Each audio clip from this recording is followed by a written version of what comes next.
Ready, right? Zoom is on. Right, Shalom, Israel. Welcome back to Wednesday class, and it's good to see everybody also in person. And for those that are online, what a wonderful experience and opportunity that we had for this Passover that we celebrated this past weekend. It was a very inspiring and motivated opportunity to see one another in the fellowship, and to also see the new brothers, new sisters that are out there that some actually watch on class that actually showed up at the Passover. Great opportunity to meet and put names to faces, faces to the comments, and get to see the brothers and the sisters that are jumping in this work. You know, we know Yahweh Shah says the harvest is plentiful, but what? The laborers are few. But he's expanding the laborers, and it's a beautiful thing. Let me put the zoom on real quick. And a lot of heart to hearts. yeah, it was a great opportunity to meet and greet and to fellowship and spend time with each other, which is actually what the Passover is for. You know, when we go to let me exit this out. Shrink this. What you gonna do right here? I'll correct this. And I'm sorry, loop. It's loop. It's like it. So it was a great opportunity. That's what the Passover is all about. That's what the Most High.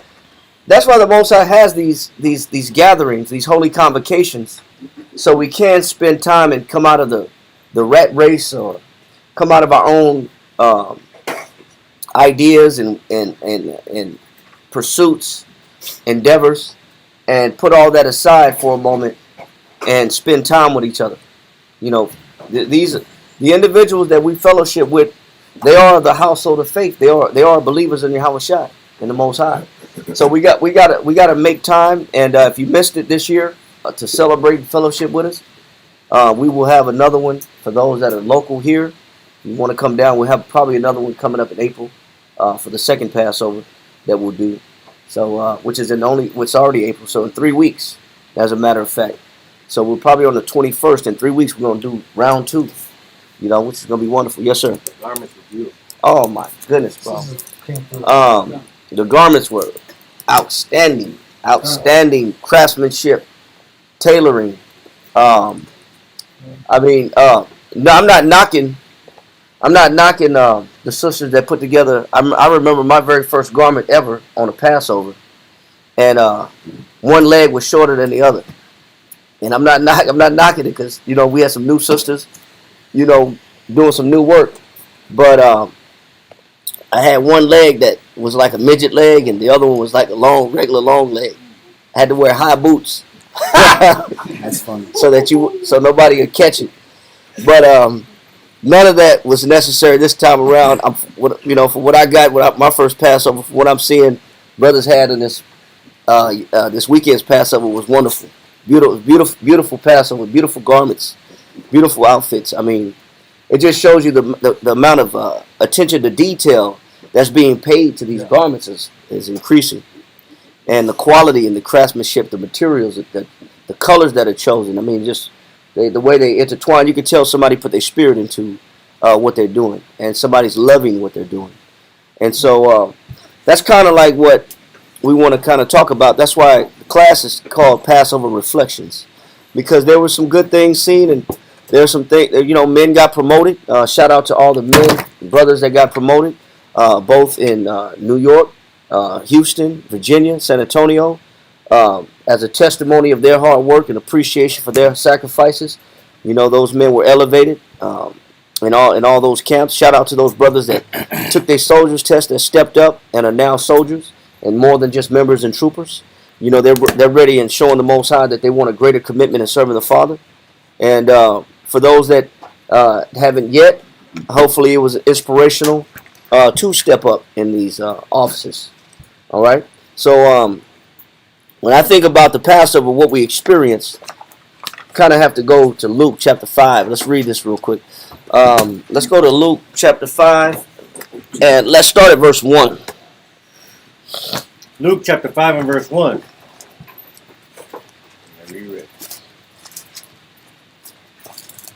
Alrighty, go ahead. And it came to pass that as the people pressed upon him to hear the word of the Most High. Now, why was everybody around Yahushua? To hear the word. To hear the word. It was the preaching. It was the preaching that stirred the hearts of the people that gathered the congregation together. And also, we want to give a shout out to those brothers that have been teaching all year. That's taking the bigger roles of wanting to do more and not just work, but also teach and advance this doctrine. And there's a lot of new teachers and new brothers that are doing great work all year round. Read on. He stood by the lake of Gennesaret and saw two ships standing by the lake. But the fishermen were gone out of them and were washing their nets. And he entered into one of the ships, which was Simon's. So we know this is Simon Peter. This is Peter, right? Go ahead. And prayed him that he would thrust out a little from the land. So he told Peter, he said, listen, take me further out away from the bank. You know, let's go a little bit further out in the water. Read on. And he sat down and taught the people out of the ship. And when he had left speaking, he said unto Simon, launch out into the deep. He told Simon, all right, let's go to the deep. Let's get off the shallow water, off the bank, off the edge. Read on. Now when he had left speaking, he had said unto Simon, launch out into the deep, and let down your nets for a draught. And Simon answering said unto him, Master, we have toiled all the night. Now, he said, Master, we have toiled all night. That's dope. What does that mean? Tired, man. Working out. That's tired, man. The last thing that Simon wanted to do was do what? Work some more. Do some more work. It's the last thing he wanted to do. He said, we toiled all night. We've been working all night, man. Read on. Said, we have toiled all the night and have taken nothing. And said, and we've been working all night. Remember, to toil means to be exhausted. To work hard, to be exhausted. That's one of the definitions of toil, means to be exhausted. He said, man, I'm tired. I've been working all night. And I've taken what? Have taken nothing. And I've taken what? Nothing. And we caught no fish. No personal, yeah. We've been out here all night. And there's nothing, we caught nothing in the nets. To show for our works. Think about it. Think about a fish net. Fish nets are long. They're big. They're wide.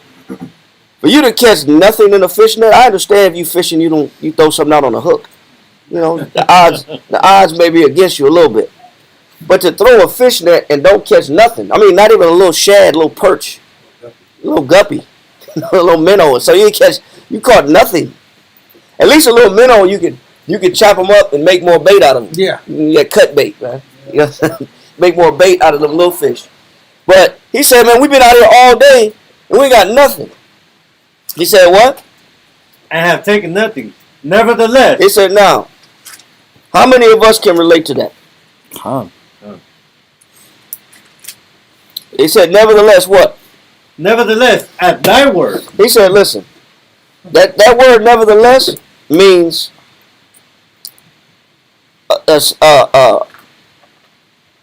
let me think about it. It said, no. Nevertheless means in spite of.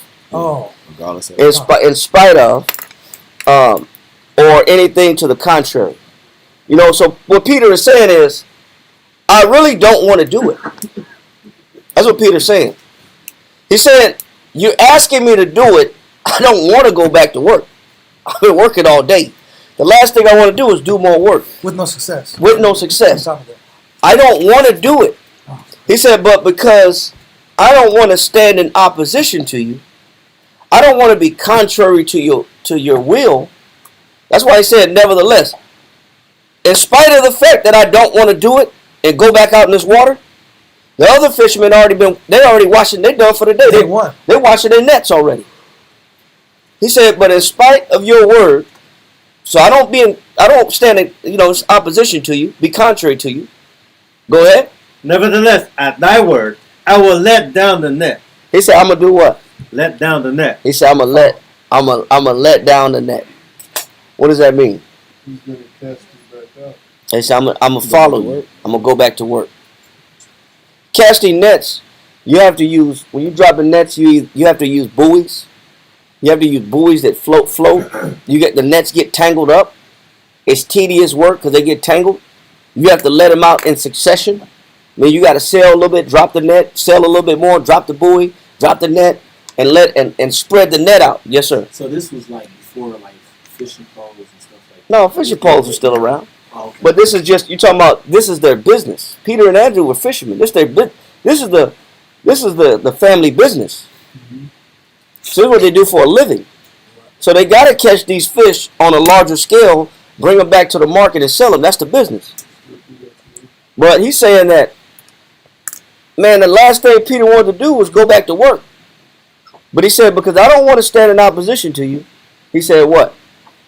Says, nevertheless, at thy word, I will let down the net. Now, when you look at this Passover, and you look at the men that got promoted, the men that got brought up in ranks, these are men that, although they may be tired, although they may be exhausted, although they may be depleted in energy, they still decide to do what? Cast down the net. They still say, you know, I'm gonna go back to work. I'm gonna still go to work. Yes, sir. It's awesome because what's hitting me is when it says nevertheless, they put down how they felt, what they thought, regardless of how long the day was, how rigorous it was, and they said, you know what, I'm just gonna lock in and follow. What is this feeling that we can relate to, that you just explained, that comes upon us when we're being told to do more than what we want to do? Trust. And what else? Faith. Faith. What is it? Love. Love. What else? Believing in what you do. Yes. Now, what's the opposite of believing in what you do? Doubt. Doubt. Another word for doubt is reluctance. Yeah. Get the definition of reluctance. Because this is the spirit that you got to make sure you monitor within yourself as you do your work for Christ. That you don't develop this reluctancy. You got it? Reluctance. 1828. Webster's Dictionary. Unwillingness. It says you got to make sure that when you do your work for Christ, that you never let the idea of what? Unwillingness. What does that mean? I'm not willing to do it. Lack of desire. Lack of desire? I don't want to do it. How many of us can relate to?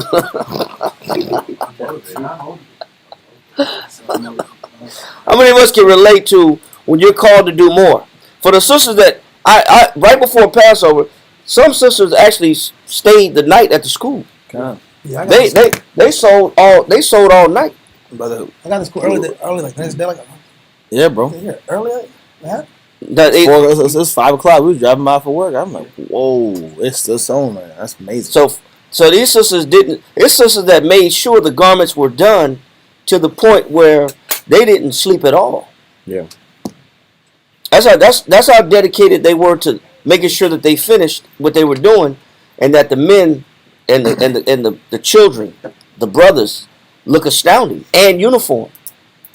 It took extra work. That means that you have to bypass your feelings. That's why we salute. That's why we salute these sisters. We salute these sisters that put in this work. But it's because the mentality is not just in the men; it's also in the women. Come. They don't adopt the mentality of, you know what? This is a drag.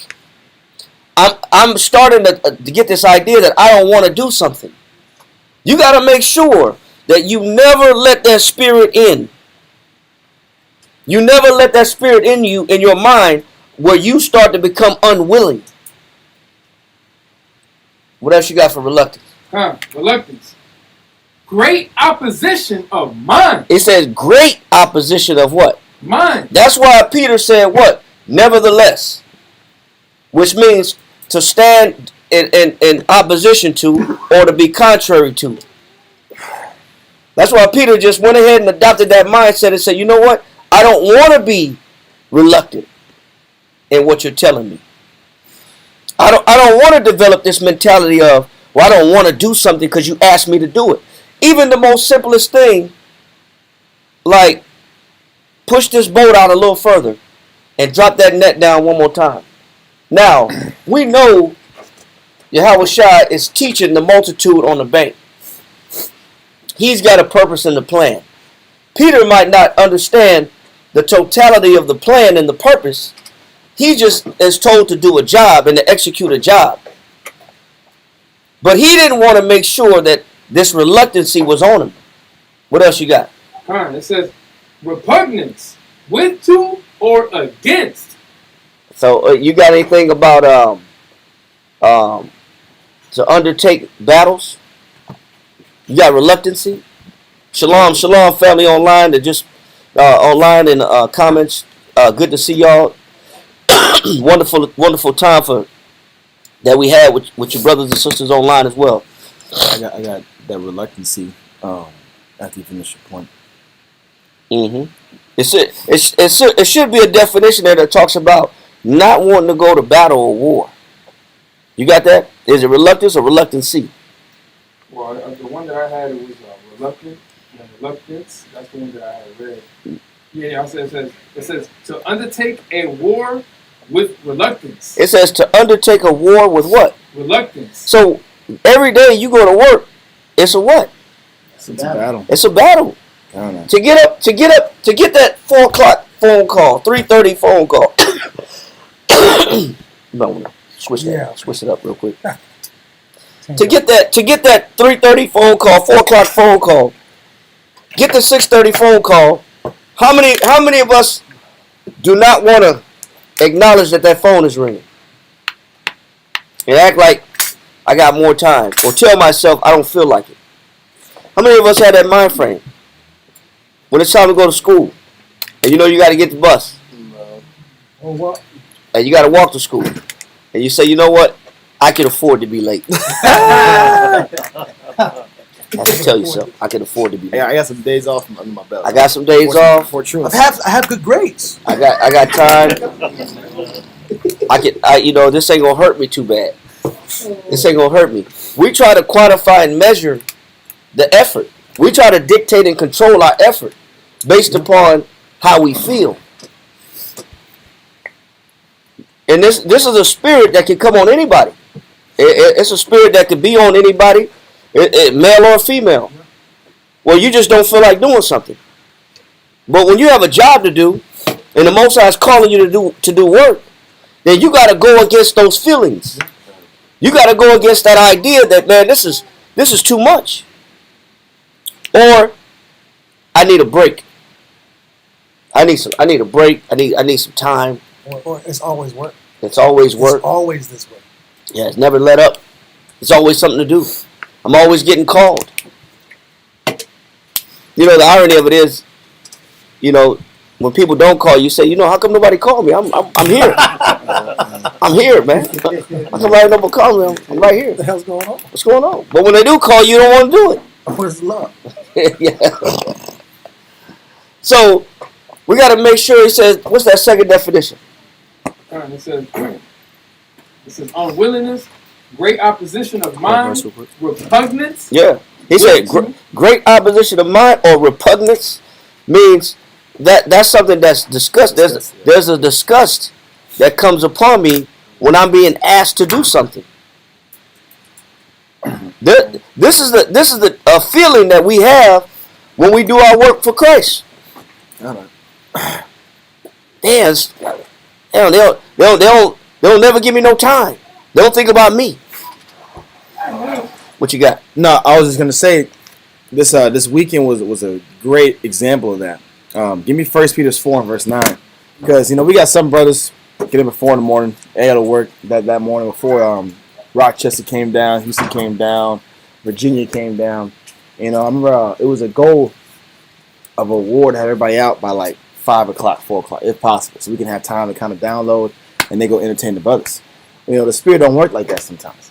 The spirit will have the day run until 6:30, 7 o'clock. Then you got to rush home, change, get showered up, and then come entertain brothers you ain't seen at all, ever, or in a year's time till 4 o'clock in the morning. So brothers are pulling 24-hour shifts to make sure that the brothers are getting fed, that the bond machine is getting rebuilt, that the love is being displayed there. And on the same front, I seen brothers come straight from Rochester, come right off the bus and just go in 4 or 5 o'clock in the morning, investing, dedicated. And this is what that verse says right there in that 1 Peter 4. Read that real quick. 1 Peter chapter 4 and verse 9 reads, use hospitality one to another without grudging. When you look at that definition of grudging, it goes right into the reluctance aspect. Because how many of us would take all the circumstances into account on why I don't want to be a brother today, why I don't want to be a sister today, why I don't want to invest. I'm tired. I've been working for 15, 16 hours. I'm burnt out. I've been up at 4 in the morning. I've been up at 4, bro. It's already 2 o'clock in the morning. Why am I going to keep investing? But what it's showing is you got to have that same level of love, and also consider this is also Christ's work. Investing into these men, investing into these new spirits, investing into spirits I ain't seen in a long time is part of Christ's work. Because your job is to be hospitable without grudgingly. It has to be a willingness mindset to go in and counsel for however long this brother wants to counsel. You might have had to get up early the next day to go to work. But I'm going to invest into this person regardless, because he needs it more than my comfort, my sleep. My sleep is irrelevant in this circumstance. The next day, you'll get up at 8 o'clock in the morning. And You've been up the since Most High will 4. sustain you Exactly. because you are in the right mentality. Exactly. He'll sustain it, and he'll bless the unity of what we're being brought together. And one of the definitions of hospitality is to entertain strangers or guests for their sentiment, not for your sentiment or your benefit. You may entertain guests, but the objective is to put a smile on their face. But what about your face? But smile too. That's what you got. You got that fake smile. You better do your best. It's not sincere. It's like you talking to brother, but you keep looking at your watch. Oh, bro, that's dangerous. You see counting start dropping. I know it's gonna be a long conversation. Because he said, I like what you said. Continue. Because he said without grudging.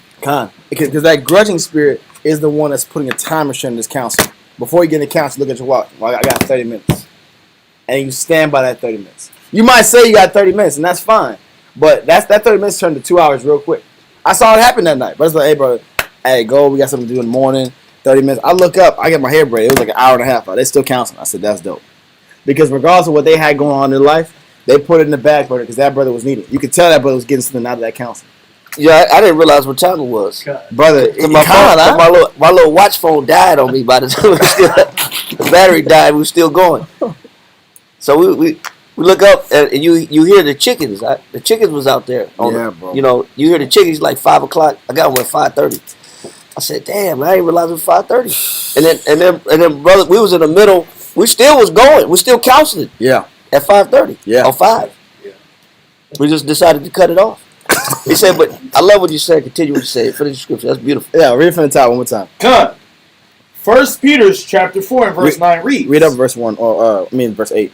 Verse 8 reads, and above all things, have fervent charity. Because it goes back into this is also your charity in Christ. Putting yourself last, putting these conversations first, these counsels first, sharing your wisdom, your experience, and your testimonies you gained over a year's time to the new spirit, to the spirit that's needed, that's crying out for help, to the spirit that's needing your support, your energy, your faith to keep them going for another couple months is your job. That's how you give back to the Most High as well. That's another version of charity. Read on. And above all things, have fervent charity among yourselves. Mm-hmm.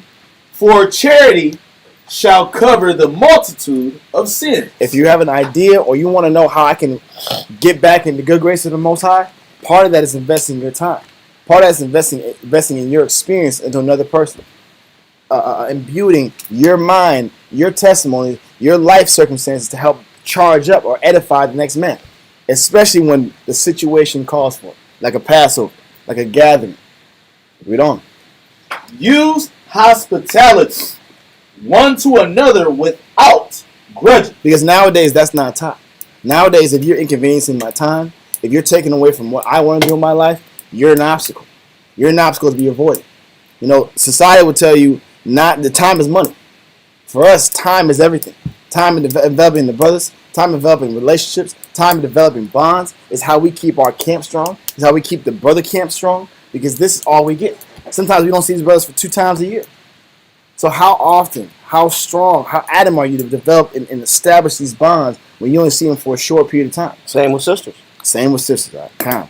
Same with sisters. You know, sisters are putting in major work, and there's a lot to gain, especially if you're a young sister or you're new to the truth. You know, you can pull from so many testimonies from sisters alone. You know, instead of just kind of being withdrawn and isolated, Con. I could be picking these sisters' brains. Con. I could be asking questions. I could be asking, you know, your experience in the truth. What makes you stay? What makes you believe? What makes you remain? What makes you strong? What keeps you potent? What keeps you fighting? There's a lot to gain from each other. You know, there's a lot to know. There's a lot to understand. You know, but you have this opportunity in front of you. What do you do with it? And the best thing to do with it is to entreat these individuals. Entreat them like you enjoy their company and their presence. Yes, sir. Definition of fervency. Yes, sir. Fervent. It says ardent. Ardent. Mm-hmm. Very warm, earnest, excited, animated, glowing, as fervent zeal or fervent piety. Because you know what it does. That when you have fervent zeal or fervent respect, and you're animated, you're excited to see these individuals. You're a reflection of Yahweh Shai. Yahweh Shai said in Matthew, he said, "Let your light so shine before men, that they may see your good works and glorify your Father which is where? In heaven." So he said, a city that's set on a hill could not be hid. Yeah. He said, men lighted not a candle to hide it under a bushel. He said, but they put it on a stick to give it light to all that's in the house. So your influence is supposed to be spreading to everybody.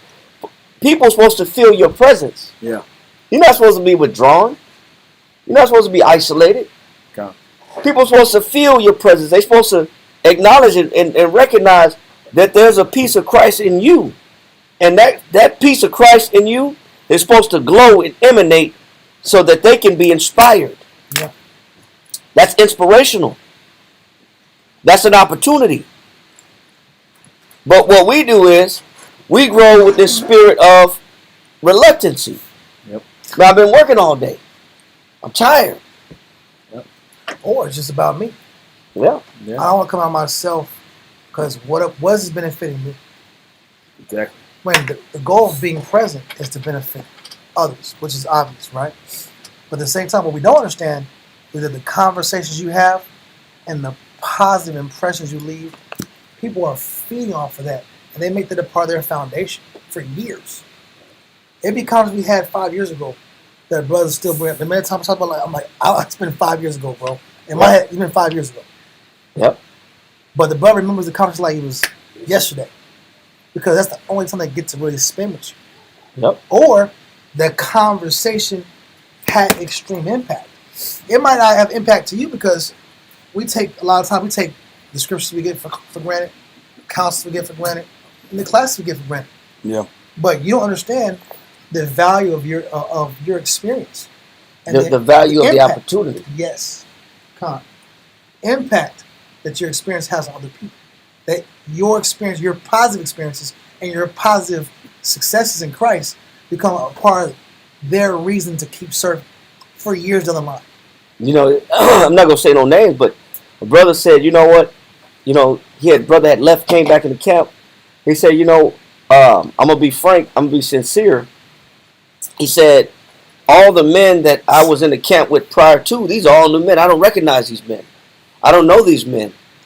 But he's saying, you know, I'm used to living in my head. I'm used to, you know, just being solo and being in my head. That's no problem for me to just be in my head. Yeah. He said, I'm having a hard time coming out myself Right now. because I don't really know these men. There's just a new generation. Most High done brought a whole new fresh set of faces sometimes. And so the brother's having trouble. He's feeling almost ousted or outcast. So he's saying, listen, I'm trying to go against my nature just to be by myself. Yeah. One thing that doesn't help is that I don't really know these men. Now, when we've had many classes about what builds bonds. You know what builds bonds? Losing together? Say again. Struggling together. You know why teams are tight? You know why Draymond Green still got a job? Shouldn't have a job. He shouldn't have a Kick job. everybody in As much trouble this dude done caused Yeah. the team. But why that guy still got a job? Because he's a fighter. And he don't let nobody mess with his teammates. Yeah. He takes it personal. He takes it personal. He gonna defend you. If you got a problem, you can believe this guy's gonna fight for you. And that's one of the main reasons why he's still on the damn Warriors. And he gonna take them. He's on the right team, the Warriors. Yeah. Yeah. He's on the right team. He's a fighter. But through the fight, you know what? They vouch for him. Yeah. Because they seen him go to war for him. Yeah. Curry, they got slapped up and pushed around. Draymond Green to come choke you out. He gonna get Yeah. So you need a guy like that that's gonna go to war with you. That's gonna vouch for you because there the camaraderie's built. That's why he was showing off 4 rings. Yeah. You know, to his opponent. He was like, I got 4. He got nothing. You know what I'm saying? So, because he's a fighter, but that camaraderie is built through the struggle. Yeah. Struggling together builds bonds. if you communicate with it at the same time. If you choose to, if you share yourself. if you choose to share yourself versus isolate yourself, Yeah. put yourself out there with people, even people that you don't really know so well. When you see them and the amount of dedication that they have for the cause, it shows you their love based on the time spent and what they're willing to go through for you. You know, because I look at sports. That sports analogy is perfect because the hard work and the loss forces sincerity. I'll never forget, summertime was always, we call it hell week. And that's where you're doing the most exercises, you're doing the most burnout, because they're trying to make people quit. In college, they don't want a full roster. They want the numbers just sliced in half. They don't need all them scholarships on board. So they're trying to make people quit. If you're late by a minute, you're done getting cut. If you sit here and quit mid-run, you're done getting cut. So you're sitting here, you're doing, I was doing bear crawls in the snow. Your hands is darn near getting frostbite. It's 30 degrees outside. It's snowing. Everyone's yelling. They're throwing up. The dry throwing up because there's no water left in their system. And you just sprawl out in the locker room. And all you can do is laugh because everyone else is suffering around you. And you're vulnerable. You've now put yourself in a vulnerable... Because as men, we try to be macho. We try to be strong all the time. But when you're suffering, you can't fake it. You can't fake this tough guy bravado. You can't fake like I'm not suffering, I'm not hurting, I'm not going through something. I need help now. I need your strength to push me past this last rep. I need your strength to push me past this last sprint that I can't deal with myself anymore. It's the same thing in the biblical arena. You're struggling every day. I got a 4 a.m. I know, I don't want to go to this 4 a.m. today. But there's 4 other men that are also going to be there. How can I be the one guy that doesn't want to show up to me? That's selfish, and that's not love. So I'm going to push past it. We look at each other, and some days we just laugh. Like, man, it's early, ain't it? We just had 3 back-to-back 4 a.m. parties, and they're all 15 hours straight. But we're back at it again for Christ's sake. That you can't replace that type of experience. This is how you start building. This is when brothers start opening up to them. Brother, you've been working hard. They don't say it, but they're like, I trust you now. I can trust you because you do what I do, and you love the way I love. So therefore, I got you. Versus you sit on the outside looking in, and you're very reserved, and it's going to be a conflicting. It's going to be also a reserved spirit. Brother, I don't know where you're coming from yet. I don't know if you're willing to put yourself on the line like I'm putting myself on the line. I'm going to respond to it. But like you were saying, that development, that bond, that's why Hebrews 10:25 says, I'd rather suffer affliction with the children of the Most High than enjoy pleasure for a season. Because if I suffer with the children of the Most High, the first benefit is Christ. Christ loves it. The second benefit is I get a bond that cannot be taken away from. I get a body of brothers and a body of sisters that understand what I'm going through and can relate to my struggle and can support me when I can't fight anymore. That's the beauty and the power. I seen and Shalom, since we did get the question, and we're going to answer your question too online. But I was watching in just a second. I was watching this little YouTube short, and it's Vietnam. No, actually, it was World War II. Wow. He was World War II veteran, or Korean War. Could have been Korean War too. He was talking about how it was a short guy and a tall guy that was on the that was in the platoon. And the real tall guy and the short guy was best friends, and they would always be seen with each other. Like it was just an odd combination of a real short dude and a real tall guy, country dudes. But during Korean War, they would always be together. This real tall guy, and the guy that's telling the story said that we got bombed by the Japanese, and we took some heavy artillery, and Shorty, of course they call him Shorty, Yeah. but the Shorty got hit, and then also the tall guy got hit, and they only had one helicopter to come in, and they could only take so many people out. So his job as a medic was to identify who was worthy to be saved. Wow, this is a crazy story, bro. Yeah, so he looks at Shorty. Shorty losing too much blood. Shorty got hit too hard. So he said, we can't take Shorty. We're going to leave Shorty. Then you look at the tall guy. The other guy hit in the field. The tall guy took too many rounds. So they left both of them. They left Shorty and they left the tall guy. Yeah. And they said they got in the chopper. They flew out. They medevaced everybody that they could save. He said eventually they came back in, bombed the area, came back in, and to pick up the bodies.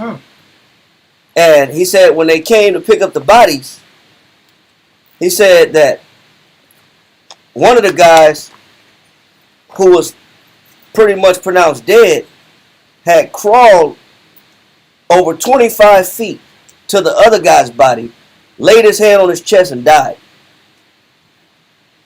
What does that mean? What did they build in that arena?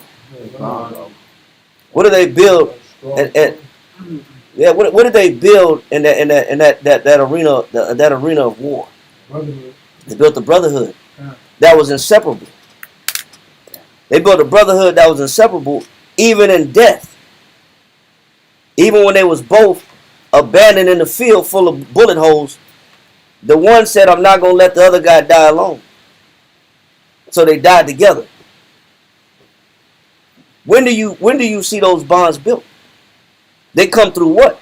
Adversity. They come through struggle. You don't build those bonds without having to go through something. You develop a relationship with people that you struggle with. But if you refuse to struggle, if you refuse to fight, you don't build no bonds. You don't build no relationships. The spirit. There's no hospitality. Hospitality is the opportunity to build bonds. And what you choose to do with the time that you give, that you offer to others. So if you don't have the bonds built, because you don't want to struggle enough, you don't got enough love in you to lay your life down on the line for other people. When they see you lay your life down, they follow you, they believe in you, and they lay their life down for you. He said them dudes was inseparable in life, and when the choppers came back, they was inseparable in death. Real story. So, and the sister asked a question. How are you supposed to put yourself out there when all people do is show me why I don't trust anyone, even if I love them? Let's go to Galatians chapter 6, verse 1.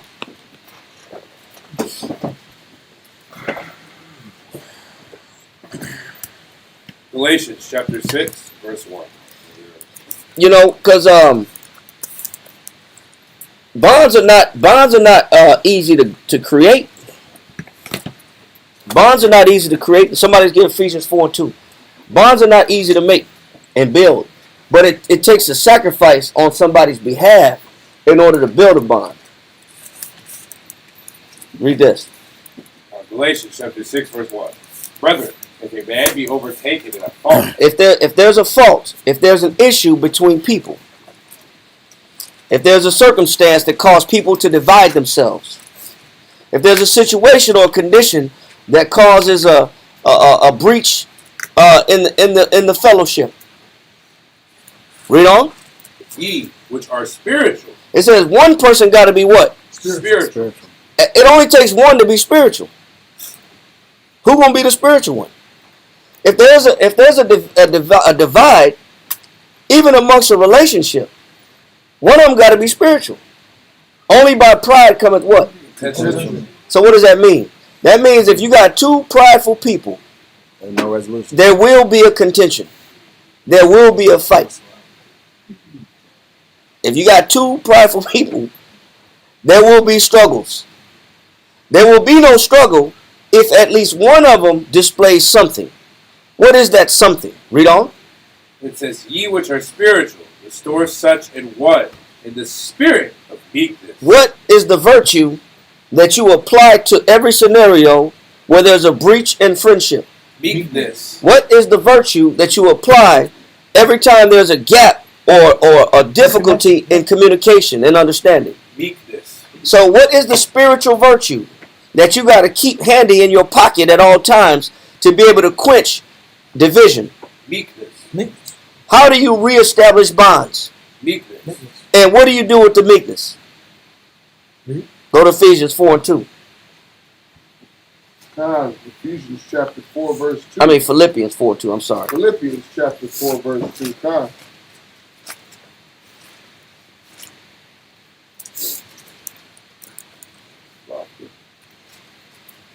Philippians chapter 4 verse 2. I beseech. Hold on. I think it was. It was Ephesians, I'm sorry. I said Ephesians, right? Yeah, Ephesians, I'm sorry. Ephesians chapter I'm 4 tripping. verse 2. Ephesians 4 and 2, read that. With all lowliness and It says you got to operate with all what?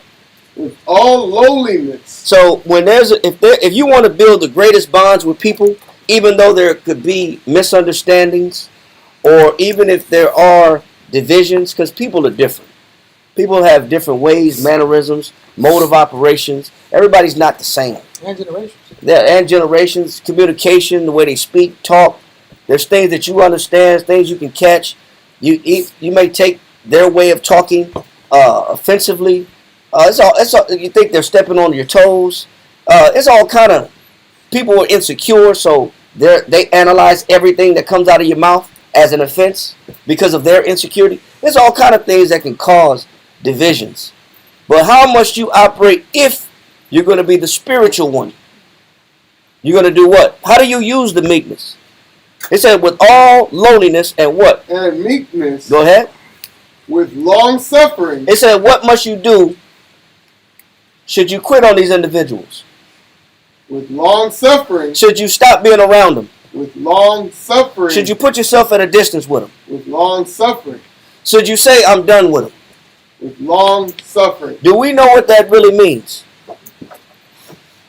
Do we really know what long suffering is? That's what it takes to build bonds. We could easily say it means to suffer long. That's what it means. To suffer for a long period of time. Because you know what it means? That means that I care more about the bond. I think Kazakia said this on the Passover. He said, when you, or Quadazat, one of the brothers said it. He said, when you and your rib, you met your wife or your spouse, did you quit on them the first time you got into an argument? Mm-mm. No. Because what Kazakia said that? He said, did you quit and pack your bags up when you first had an argument? No. Yeah, he was sucker. And then the war said, well, won't you be a sucker for love for each other? For the body. It was right. What they were saying at the Passover was what it takes to build bonds. Yeah. You know what that means? That means if I care more about the union than my feelings, then I'll put up and endure the hostility long enough for the bond to be mended or to be created. You need time to get to know people. Yeah. You have to make time to get to know people. You have to allow time to not take offenses personal. Because you can see that if I do a checklist of all the downsides of this person, I can quantify and say this individual has 25 downsides. But I can say, you know what? They got 45 upsides. The things that are good about this person far outweigh the things that's bad about this person. What do you need to find that out? Time. You need time to find out that there's more good in this person than negative. But if you just go off your mentality, if you just go off your feelings, this person's not worth your time. You're going to lose all bonds in general. I don't got That perspective is a cancer. that lack of relationship skills, lack of connectivity skills, will put you in an isolated point in life long term too. So being with people that are serving Christ is also practice. It's a discipline to build bonds. It's a skill. What I'm showing is that I don't have a skill developed. I don't understand the power of virtue either. Huh? Because this is what it takes. It takes to understand the power of these virtues and know how to use them, and use them long enough to do what? Read on. God. Forbearing one another in love. To do what? Forbearing one another in love. What do you do with meekness? Forbear. Forbear. What does meekness help you do? Forbear. What does long suffering help you do? Forbear. It helps you forbear who? One another. So it's showing you. You were talking about bonds, because we're talking about the Passover and the opportunity that was available for us to build these bonds, right? And if it's not just, because this is not just the Passover, this is every opportunity. Yeah. This is no matter where you are. Whether you're in the workplace, you're on the job, you're in the household, you're in the church body, it don't matter where you are. You can apply these things to everything. These are the secret ingredients to relationship building. But if you don't understand these things, you can't build no relationships. You got to use these virtues. They got to become practical. Yeah. In order for them to be effective. So he's saying that it takes long suffering, it takes meekness in action in order to hold yourself there long enough to where you can see that there's some good in this individual. And that this person is worth fighting for. But if you let your feelings tell it, man, it's already getting late. Oh, I didn't give this person 3 months to show me that they give a damn. that 3 months is up. 3 months, 90 days. In 90-day probation is up. That probation period. Yes, sir. That waiting is it's like an exercise of the mind. Charity also has a definition where it says a disposition of mind. Yep. We have to work a thought process where you develop a perspective towards people when you look at them in good. You look at them like they deserve favor. But it's a disposition of the mind that has to be worked. Mm-hmm. The only way you can get there is by suffering and waiting. Right. Well, it's also the aspect of esteeming others' well-being more than yourself. Because part of that coming out of yourself is, I know you need this more than whatever feelings I got that's going to inhibit me from giving it to you. Whether it be time, whether it be inconvenience. A lot of it is inconvenience. If I know if I start this conversation, whatever, like for instance, I'll give you an example, right? I got pulled away in council in the Passover, and it was great. There was one council after another. I look up, man, and I didn't finish my plate for my lamb. I had half my lamb on the plate out, and the council got so late there was no more lamb left over. My lamb was in the trash, and I can sit here and look at that like, man, I didn't get to eat my food, and just be angry and upset all night. You must didn't hit the parking lot after the Passover. But, there was some lamb left. At that point, I was like, zip up and spit. There was lamb left out at the end. But the servant, I saw it thrown away. I told the lady, I said, listen, that's don't throw it crazy. away. She said, yeah. She said, was I throw it away? I said, no. They'll be right back. And the lady came right behind and threw it away. Like, I couldn't say that. But my drink was gone. My lamb was gone. I was like, man, you know what? It's okay. Because what got developed and got established in the men was more important than my belly at the time. But these inconveniences, a lot of times, could stop someone or inhibit someone from giving. You know, I know if I walk away right now, I'm not going to get what I want. I'm not going to get the free time that I want. I'm not going to get the mental space that I want. Some people just want to sit back and just observe. It would have been great if you saw and sat back and watched all the unity and brotherhood and sisterhood love that was displayed right now. That's a great sight to behold. Or you can be the one actually in it, in the mix, investing. You know, watching the people do the dance routines and the sing routines, and everyone's smiling and laughing. But that takes more work. Hey, and shout out to the sisters that put that together. Sister Yasharaya put it together, Wardaya. All the sisters that was involved in the dance routine. That was a great routine. I was actually wanting an encore. I thought, I was ready to, I'm ready for the little ones to come out, the little soldiers to come out, ready for everybody to get their little dance on. But also, just on the new people, it's people that brand new that felt so comfortable. Yeah. It was a lot of new people that was so comfortable that they broke out of their shell and they was dancing freely. I've never seen that. Not even in the world. You don't see that in the world. You can't even go to a club with people, But they be on the wall. They need liquid courage. They need liquid courage to get on the dance floor. Let me pound this drink real quick, and then I can get on the dance floor and not care. Yeah, me mugging all night. But it's brothers that was genuinely, sincerely at ease and at peace. Yeah. So much that the DJ played the song, and I turned around and it was jigging night. it was all everybody feel they was comfortable. They was comfortable. It was relaxed. But you had to see it. I'm only backing that point up. What you're saying is you had to stand back and watch it. You had to stand back and watch it because you saw people taking advantage of an opportunity to be around each other and not being in their head. Yes, sir. Just thinking about what the sister said, I was looking at rehabilitate is to reinstate or to qualify again. Oh. On both parties got to be rehabilitated here. That chain of thinking, and also the people that have do you wrong or you don't see the good in them. You got to be able to qualify them again. It says to qualify them what? To reinstate, to qualify again. It says to qualify again. That means that to reinstate somebody means you got to allow them back in. Yeah. That means you got to put them back in a position where they're amongst you. To where you can be defrauded again. If my license was revoked, and I'm asking the judge to reinstate my license. You gotta trust you. Don't trust that, riding dirty.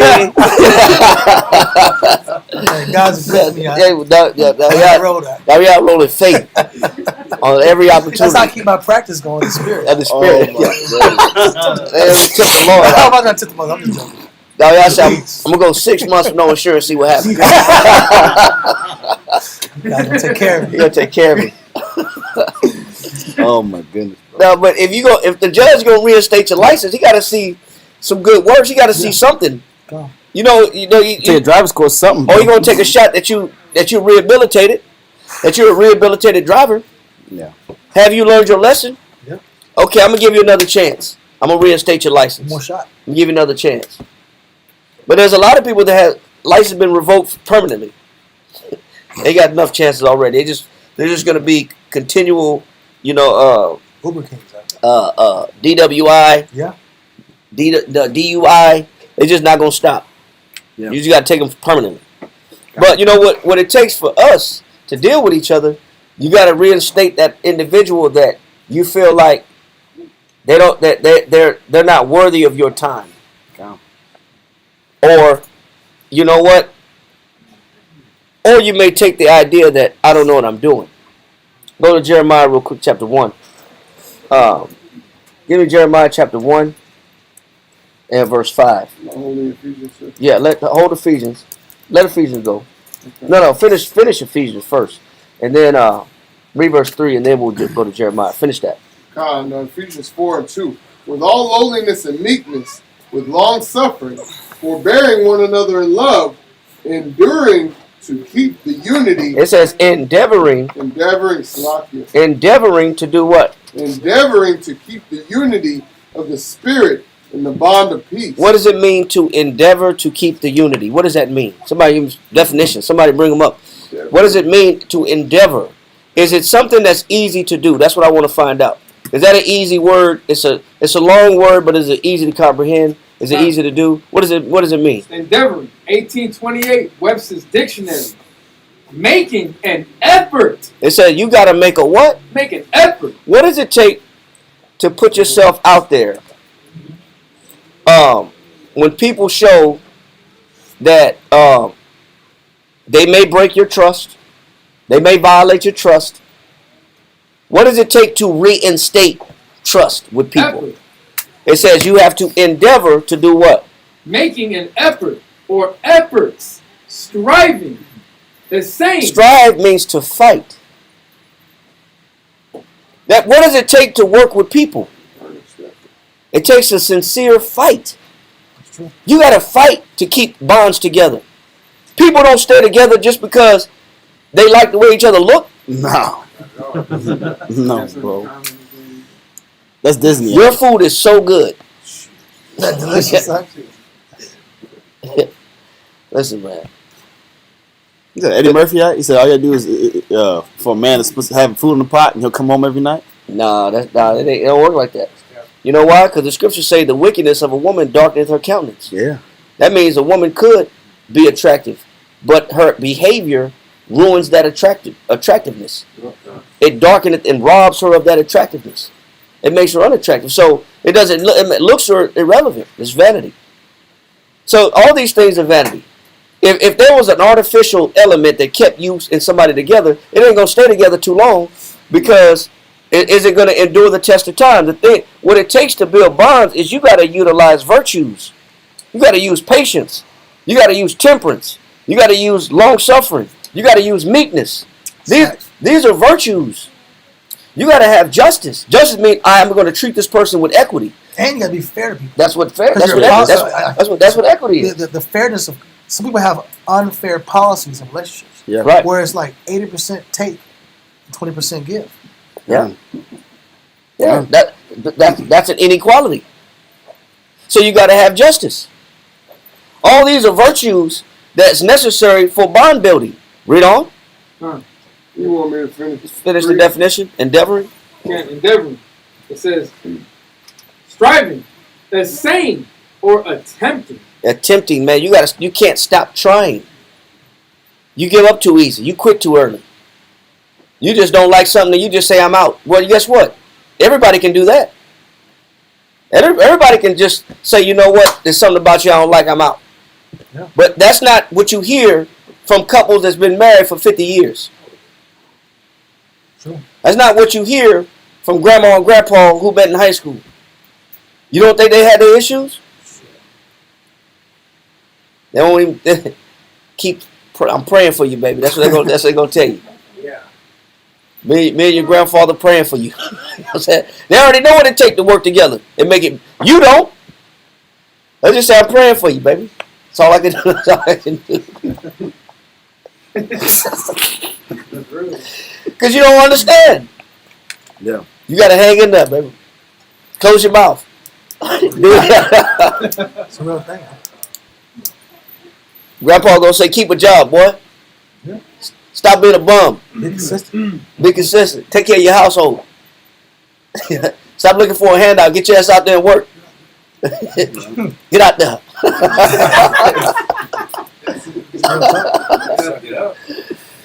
But you know, they already know what it takes. You don't know what it takes. Can I post this real quick? Yes, sir. This is a good scripture. This is rarely I really pull it. It's Proverbs 14:30. Should I hit it real quick? It's in Septuagint. Not going to be Shalom, shalom, Zion. All right. Shalom, shalom. slow.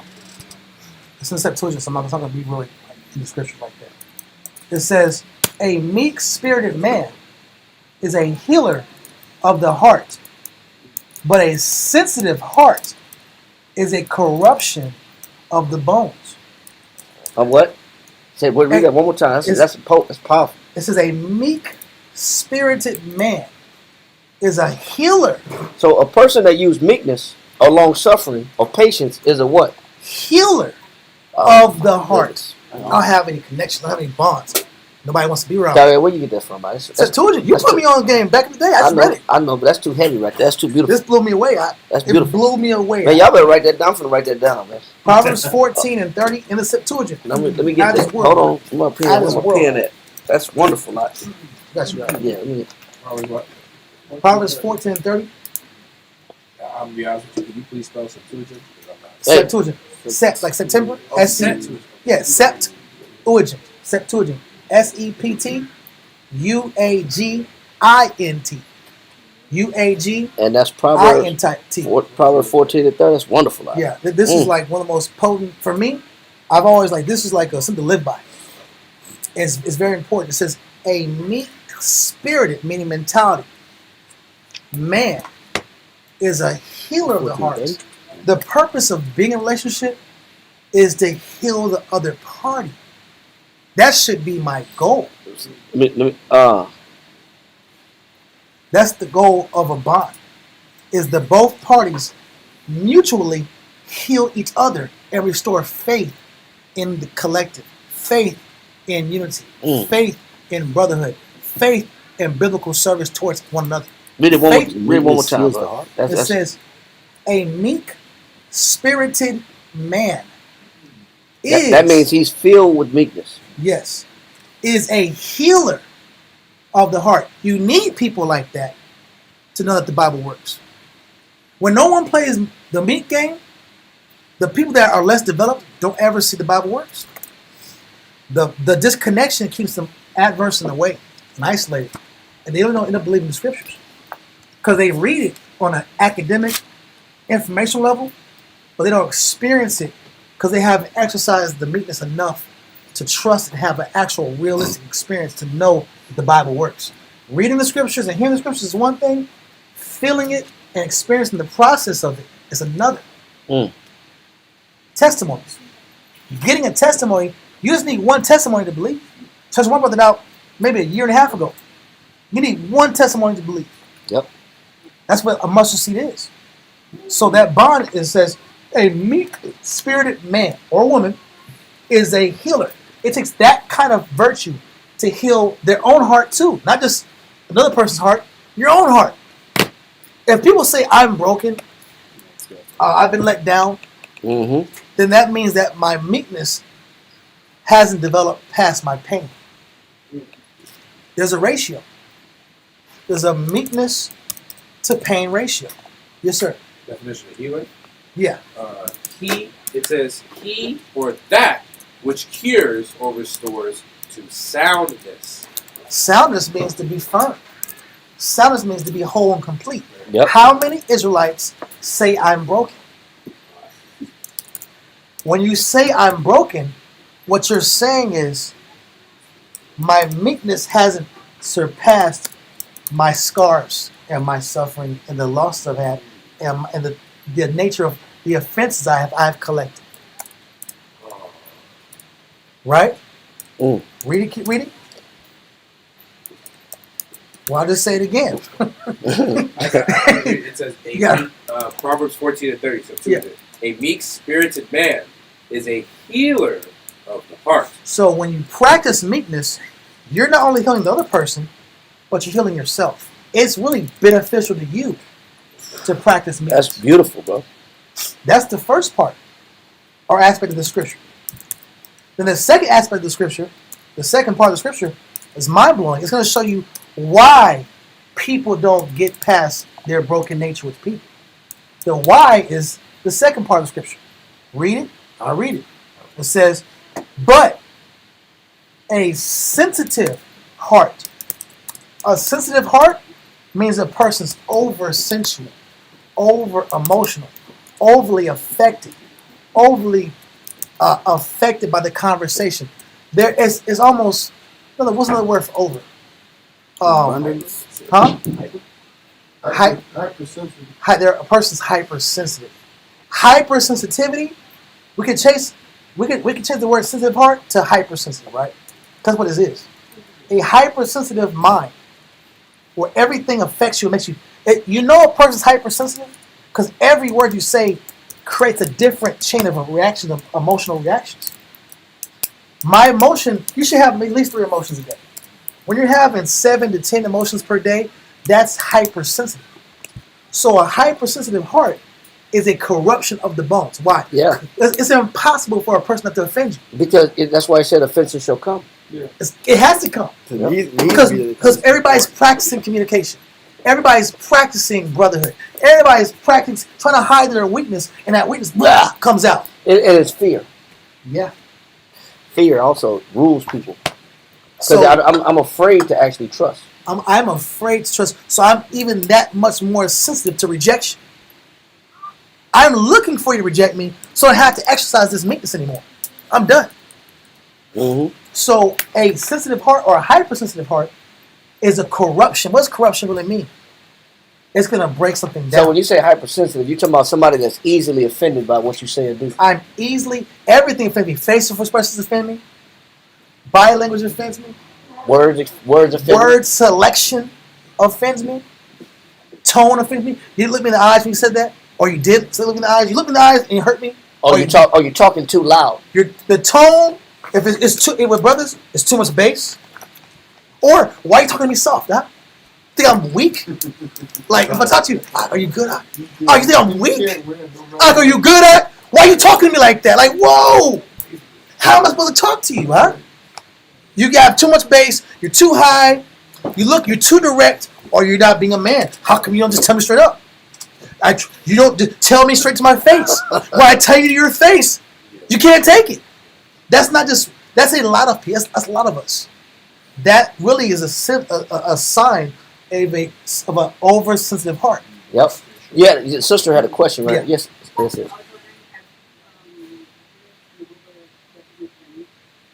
Let's read it. Let's read it. Yeah, you get her your chance to write it down. I still need to get that definition you wrote after this. After you read meekness, that Septuagint definition is Out of this world, bro. a banger, bro. They got a bunch of hidden gems. You won't even see that. It's hard to see. I ain't read it in a while. Definition of meekness, yes. Meek in the 1828. Mild of temper, soft, gentle, not easily provoked or irritated. Wow. How many of us are easily provoked? It only takes 5 minutes for the brother. Let him have a long day, the sun got too hot, or traffic was stupid, or bro got checked at the job and you got checked not talking to you. Brothers are finna feel, or brothers might have been, not the best connection. That energy is gonna go to the job. Or vice versa. The job's going to the house. Right? So it says, a meek-spirited man is a healer of the heart. And what is meek again? Mild of temper. Mild of temper. Soft. So you have to be soft. Man. Soft means malleable. The word soft doesn't mean you're effeminate. The word soft in this sense means I'm malleable, meaning I'm willing to adjust to you. Which is connected with what Shawan said earlier. He said a person entertains for another person's sentiment. I'm going to adapt myself for what you need because it's your time to be on stage. It's not my time right now. Man. Great definition. Keep going. It says yielding, given to forbearance under injuries. That means that, do I take the high road and the pride road? Or do I take the low road? What does it take? What does it take to deal with our people? You can read this in 1 Corinthians chapter 6. Because our people are so sensitive. And they're so looking for a reason not to believe, not to unify, stay solo. They're looking for a reason not to trust. They're looking for a reason to say the Bible doesn't work. They're looking for a reason to say the camp doesn't work. They're looking for a reason to stay at odds, stay at a distance. Read, I'm angry. I'm angry. 6 verse 7. Yeah, around verse 7. 1 Corinthians chapter 6 and verse 7. Hey, do you want Jeremiah still out? Yeah, we're going to go to Jeremiah in a minute. 1 Corinthians 6. Give me 7. Start at verse 6. 1 Corinthians chapter 6, verse 6. But brother, go up to law with brother. It said, but brother do what? But brother, go up to law with brother. That's what brothers do. They want to go tit for tat, back and forth, and say what the law says and interpret the law to each other. That's what brothers want to do. Brothers love to go back and forth to interpret the law, to say you don't understand the law, you don't understand the Bible. Wisdom is not in you, so you're wrong. So let me go find in the Bible and try to tell you. That's why the scripture says, "Judge no man's service." You know what I'm saying? It says to the Most High, that man will either rise or fall. Yeah. You know, you got to look at yourself. But what we like to do is we like to debate who's correct, whether it's phonetically correct, verbally correct, doctrinally correct, Or politically correct, verbally correct, how you said something, because I may have said something in a way that wasn't all the way accurate, easily understood to you, or I wasn't perfect in my diction, in my vernacular. I didn't use the appropriate vernacular when talking to you. Did you understand the point? Or because you use euphemisms, you offend me. Does anybody know what that is? A lot of people offended right now Yeah. because I say Watch euphemism. Here's the definition of euphemism.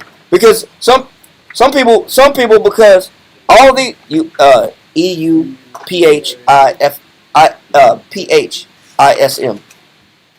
or euphemism. Euphemism. Yeah, read that. Wow, that's A crazy. representation of good qualities. So because I may not say to you and talk to you in a way that you can perceive my good qualities, but I represented it in another way, so you get offended Got one Oxford. because it wasn't appropriate to your liking or to your taste. But does that take away from my good qualities because you didn't understand what I'm saying? But read what you got. Euphemism, a mild or indirect word or expression substituted. Because I use substitute words that you don't like. I use substitute words that are not direct. So you get offended. He said what? It says a mild or indirect word. So was I actually saying something to you directly? No, Nah. it was indirect. Was I talking to you directly? No. Nah. I said, brothers, this is a camp issue. Yeah. People. Yeah. Talk about me, Young? Yeah. I'm offended though. Yeah. But I was talking about people in general. But you take because you're overly sensitive. You're hypersensitive. So nobody can use a euphemism around you. That's hard. That's hard. It's hard to speak to somebody like that. Nobody can talk to you in that way because you take everything so offensively. Because you're so critical and you're so anal in judgment that you gotta decipher and break down words, not see the overall good intention of people. This is why King James told his son in the book Basilicon Duran, he says, let your actions speak because people are so narrow-minded that they can't see your good intentions from the outside. He said that they're short-sighted. This is what's called a short-sighted individual. Somebody that can't see further than just the flesh. They can't judge anything deeper under the context of somebody's intentions. They don't see good. They don't see the good in a person. So I'm not the judge of character. I think I am. I think I am. Exactly. I think I'm a judge of character. Yeah. This is why the Pharisees, Christ called them hypocrites. Because you know what they love to do? Why do you eat with publicans and sinners? Did not they miss the overall good that he's doing with the publicans and sinners? That he's healing them? It's a great work. Why did you heal this withered man's hand on the Sabbath in the synagogue? What was Christ's response? Is it lawful to do good on the Sabbath? Is it not lawful to do good on the Sabbath? It is not. Is it not unlawful to do that which is good on the Sabbath? He's correcting their what? Their perspective, because they're so narrow-minded and short-sighted, they can't see the overall good of taking this man's hand and taking it from a withered paralysis state to a whole state where it's usable and functionable. But you did it on the Sabbath. You broke the law. I can't see any good. I can't see in the good of what you're doing and what you represent. You got narrow-minded individuals that you have to walk so delicately. You got to use meekness with these individuals because they're so critical and so anal that they don't see what? They don't see the overall good. Go ahead. What you got in that definition? It says a mild or indirect word or expression substituted for one considered to be too harsh. Oh, your words are too harsh. Because you use an alternative word that I didn't respect. You use an alternative word that I didn't like, or I don't think that is appropriate. This conversation. Exactly. I'm gonna bypass all what you do on a daily basis. I'm gonna act like I don't see none of that. But because you use euphemisms, you use expressions that I don't dig too much. I'm not happy with. So you use expressions I'm not happy with. I don't like how you talking to me. Another rest. Go ahead. It says one considered to be too harsh or blunt when referring to something. So you use harsh words that may be too blunt when referring. I don't like your references. I don't like your examples. So I gotta go to law. I gotta go to law with you. So what does he say do when you have these individuals? When you have these verbal altercations or misunderstandings of judgment? Brothers like to go where? To law. To law. Corinthians 6, verse 6. Yep. But brother, go to law with brother, and that before the unbeliever. And you know what? They want to go before who? The unbeliever. He says, you don't want to take an issue to people that don't have any understanding. Wow. You don't make sure that you don't do anything in front of people that don't have no understanding, because they're not going to interpret judgment. They're not good judges of character. Go ahead. Verse 7. Now therefore, there is utterly a fault among you. Now what Paul is saying is, when you got a situation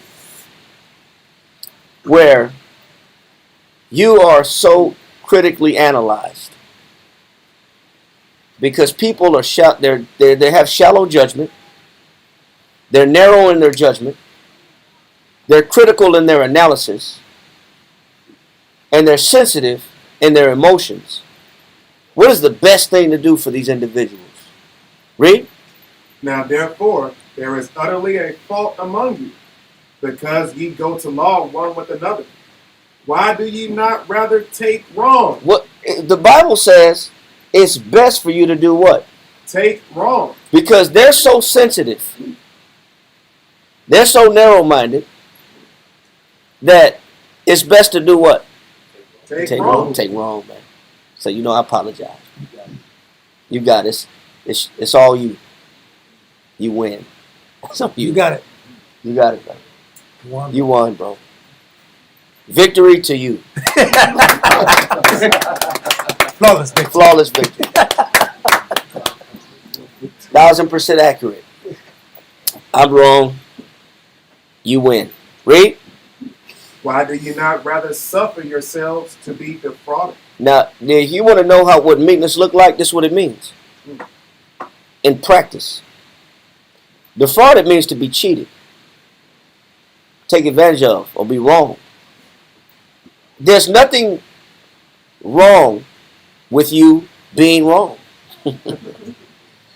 That is not against the law for you to take wrong. But we'd rather argue for correctness. Yeah. We'd rather argue for appropriateness, for accuracy. We want to make sure that you better not, you got to be careful how you talk to me, because you're offensive to me at every turn. Why don't you talk to me? Yeah. Read on. Verse 8. Yeah. Nay, ye do wrong and defraud, and that your brethren. It said, but you do wrong and you defraud who? And that your brethren. It said, but instead you defraud the other person because you're looking to have the advantage over the other person. You're always looking for the advantage and to be right. So you don't understand meekness. Neither do you know how to use it. You may know how to spell it. You may know how to use it in a sentence. But you don't understand it. Because you don't know the power of it. And you don't know how it works. I love what you got, what you said in that Septuagint was beautiful, bro. Yeah. Read that definition one more time. That's the word of the day for me, bro. Read that one more time. Septuagint. Proverbs 14:30. A meek-spirited man is a healer of the heart, but a sensitive heart is a corruption of the bones. You know why? Because they'll never stay around long enough to build anything with anybody. They'll never endeavor to keep the unity. Remember that endeavor was to strive. Yeah. It was a fight. You got to fight to be with people. That's diligence, painstaking effort. But that's a fight. What you got? I want to pull up this little point in this 31, verse 31. Verse 31 says, "He that oppresses the needy provokes his maker." So this is the problem. People have this spirit of, I'm not going to be defended. I'm going to run from situations because I feel like I have no defense. Or they're defensive around people at all times. And they always create this spiky nature. When you're around, they prick. And they have this spiky posture with people. They don't have an inviting, warm, jovial, positive, embracing. The word you said was inviting. They don't have an inviting posture. I don't have an inviting posture because I come to a conversation with armor on and spikes and chains and swords on.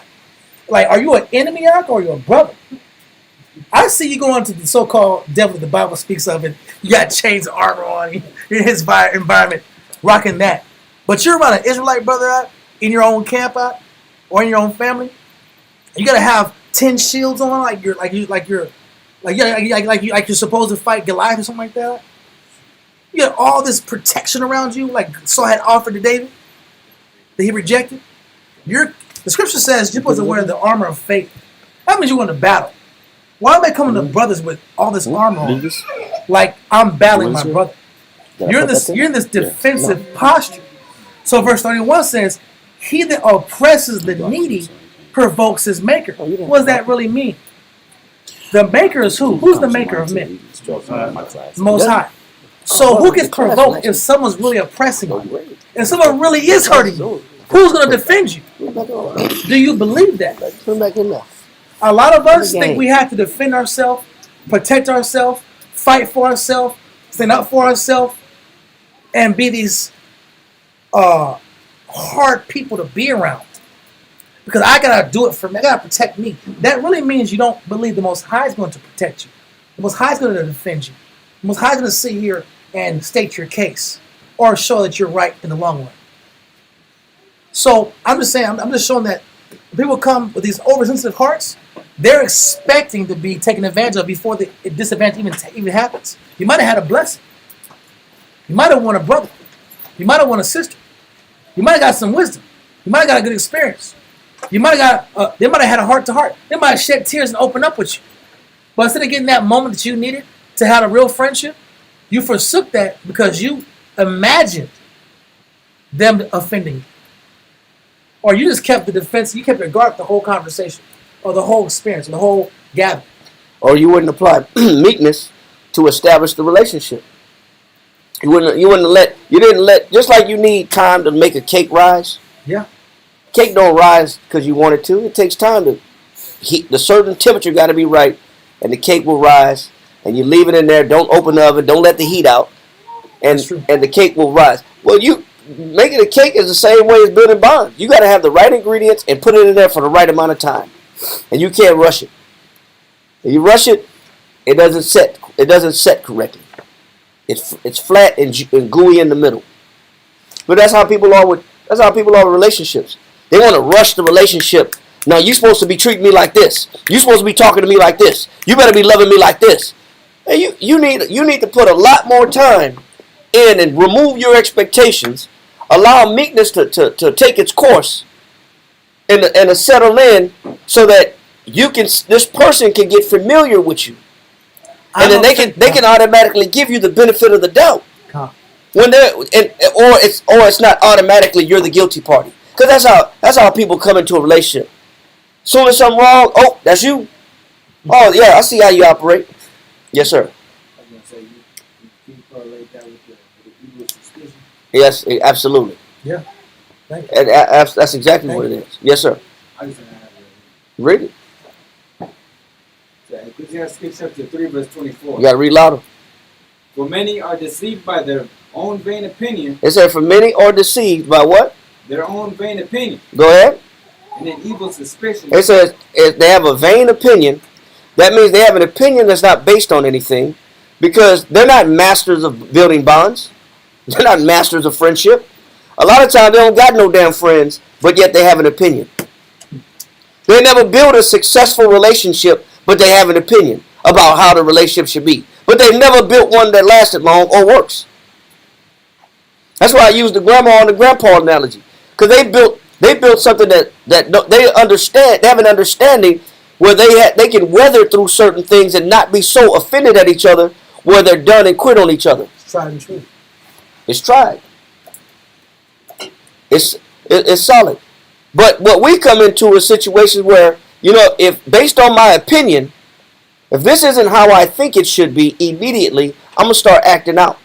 I'm gonna start acting out, and I'm gonna start, rebelling or bucking up. He said, many have been overthrown by what?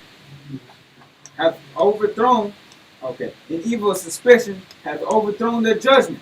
And an evil suspicion have overthrown their what? Their judgment. Because they got a vain opinion.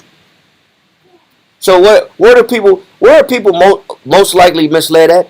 Their judgment. What does it mean when your judgment is off? What does it mean when your judgment is off? How you look at people is off. That's the majority of people's error. I have an awkward way of looking at people that's full of falsified information.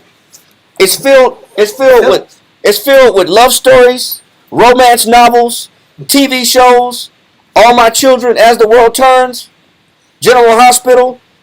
What are those? Those are soap operas. Yeah. It's full of soap operas. My perspective has been formed and fashioned by the media, Oh, it's crazy. by TV and music and videos.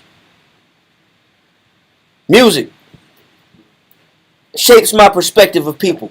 TV shapes my perspective of people. Romance novels, books I didn't read, love stories, shows, my own fantasy shapes my perspective of people. People meet people with a whole bunch of inappropriate, inaccurate opinions and perceptions. And because their judgment is inaccurate, they haven't really built any real bonds, any long-standing situation and circumstances. They don't know what it takes. But they have an opinion, though. They have an opinion. But they ain't never built nothing. That's what makes it so vain. It's not valuable. There's no value to it. People got valueless opinions and are really treating people certain ways based upon those valueless concepts and opinions. Great scripture. Excellent scripture. I like what you said about that opportunity. Let's go to second. We're going to get to Jeremiah eventually. 2 Kings 13 and 14. We're going to get there. But I like what you're saying about how people ruin opportunities. Yeah, you have the opportunity that I forsake. The scripture says, defraud not yourself with a good day. Yep. We know that scripture, right? Mm-hmm. But defrauding yourself in this sense will mean I'm not practicing the virtue of meekness. I'm not sitting here getting a person a clean slate. I'm not giving somebody the benefit of the doubt. I'm not restraining my valueless, false notions that I have in my head, my perceived hurt or pain that cannot be backed by physical actions. We always tell brothers, brothers touch your rib out? Lie. We know why we say things that extreme in our real counsels? Because you're so mad, you're acting like this brother committed adultery. Did this brother commit adultery? Lie. Then why are you so pissed? Well, because, the brother didn't clean his dish. So because the brother was slothful on the dish, you're gonna ruin every relationship you got. You're gonna ruin the whole year or 6 months of brotherhood gets ruined behind beans and rice at the brother's house. And that's gonna be hatred at 6:30 in the morning. Then it's gonna be hatred at the job and lose contracts. Now the camp's financially affected. These are things that really happen. The camp's financially affected. We lose contracts because brothers left a dish, then the brother couldn't let the dish go. Now brothers are arguing and fighting at jobs. When he said, why not rather suffer yourself to be defrauded? Yeah, we're supposed to suffer ourselves to be defrauded. Okay, that means it wasn't my kitchen day. It wasn't my kitchen duty. Yeah. It wasn't my dish day. Yeah. But I see the brother left it. So I'm going to go ahead and take advantage. I'm going to go ahead You know what? I'm not even gonna argue about it. That's the Let me go. Let me go ahead. I see it. Let me go ahead and knock it out. Cause I'm being a what? I'm, Cause I'm being a brother. tired. I'm tired of walking behind this brother.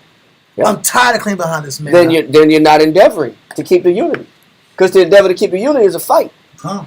And a lot of times, the what you have to use to fight with is meekness. That's what you're fighting with. You got to go against how you feel. This sister's always judging me. Every time I hear them talk, it's the judgment. No one's really judging them. They just tell you their true opinion. You want a real friend. You got to hear a real friend talk real talk. When people talk sincerely from the heart, off the cuff, I'm offended. But then when people are political and they're just strictly business oriented and they're measured in all their words, like Social was breaking down, then you're offended too. That means no one around you can be good enough. No one around you is good enough. No one around you really is going to meet your personal standard of what a friend should be. So guess what that leaves you? Alone. Alone. That's why it's a corruption of the bones. What do bones do? Bones keep you alive. Bones keep you strong. Bones are what you use to operate and function. Bone marrow produce red blood cells. The life is in the blood, right? So if the bones house the blood cells that create the life, if it's a corruption of the bones, that means you're losing your what? Right. Your vitality and life. That's why there's people that are deflated in rooms.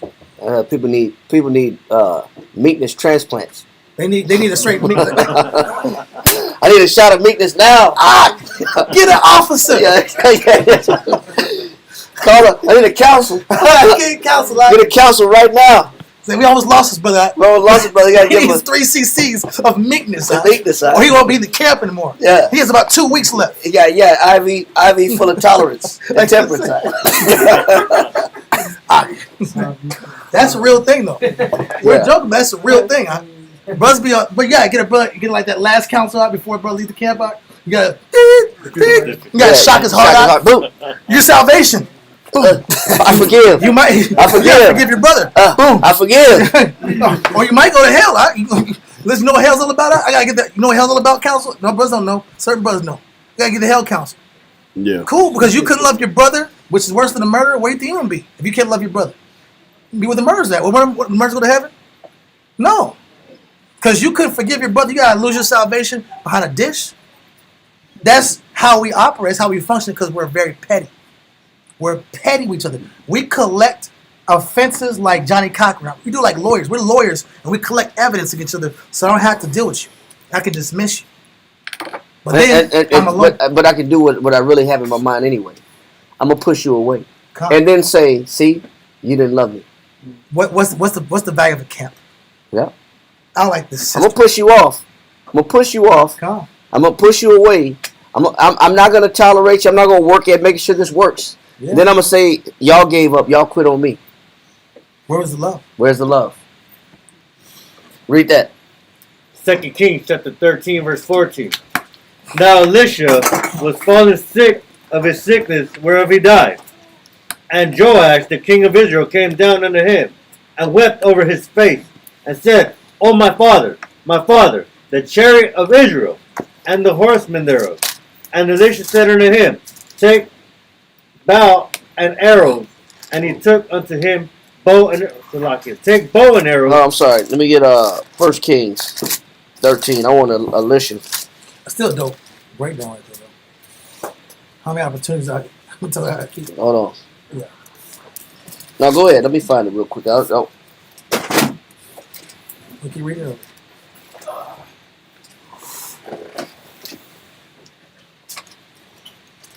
No, it might be 2 Kings. It might be 13. Let me see.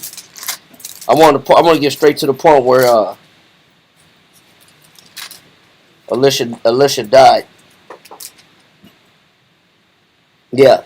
Get 13. Start at verse 14. Now Elisha was 2 Kings chapter 13 verse 14. 2 Kings. Okay. Now Elisha was fallen sick of his sickness, whereof he died. And Joash, the king of Israel, came down unto him, and wept over his face, and said, O my father, the chariot of Israel, and the horsemen thereof. And Elisha said unto him, Take bow and arrows. So he said, you got Elisha on his deathbed, right? Here's Elisha on his deathbed. And Joash has one opportunity to get a message from a prophet. He got one opportunity to get a counsel, one last counsel, because Elisha's about to die. You got one last word from the Most High, one last level of protection, a word coming from the Most High, from a prophet's mouth. Read on. Verse 16.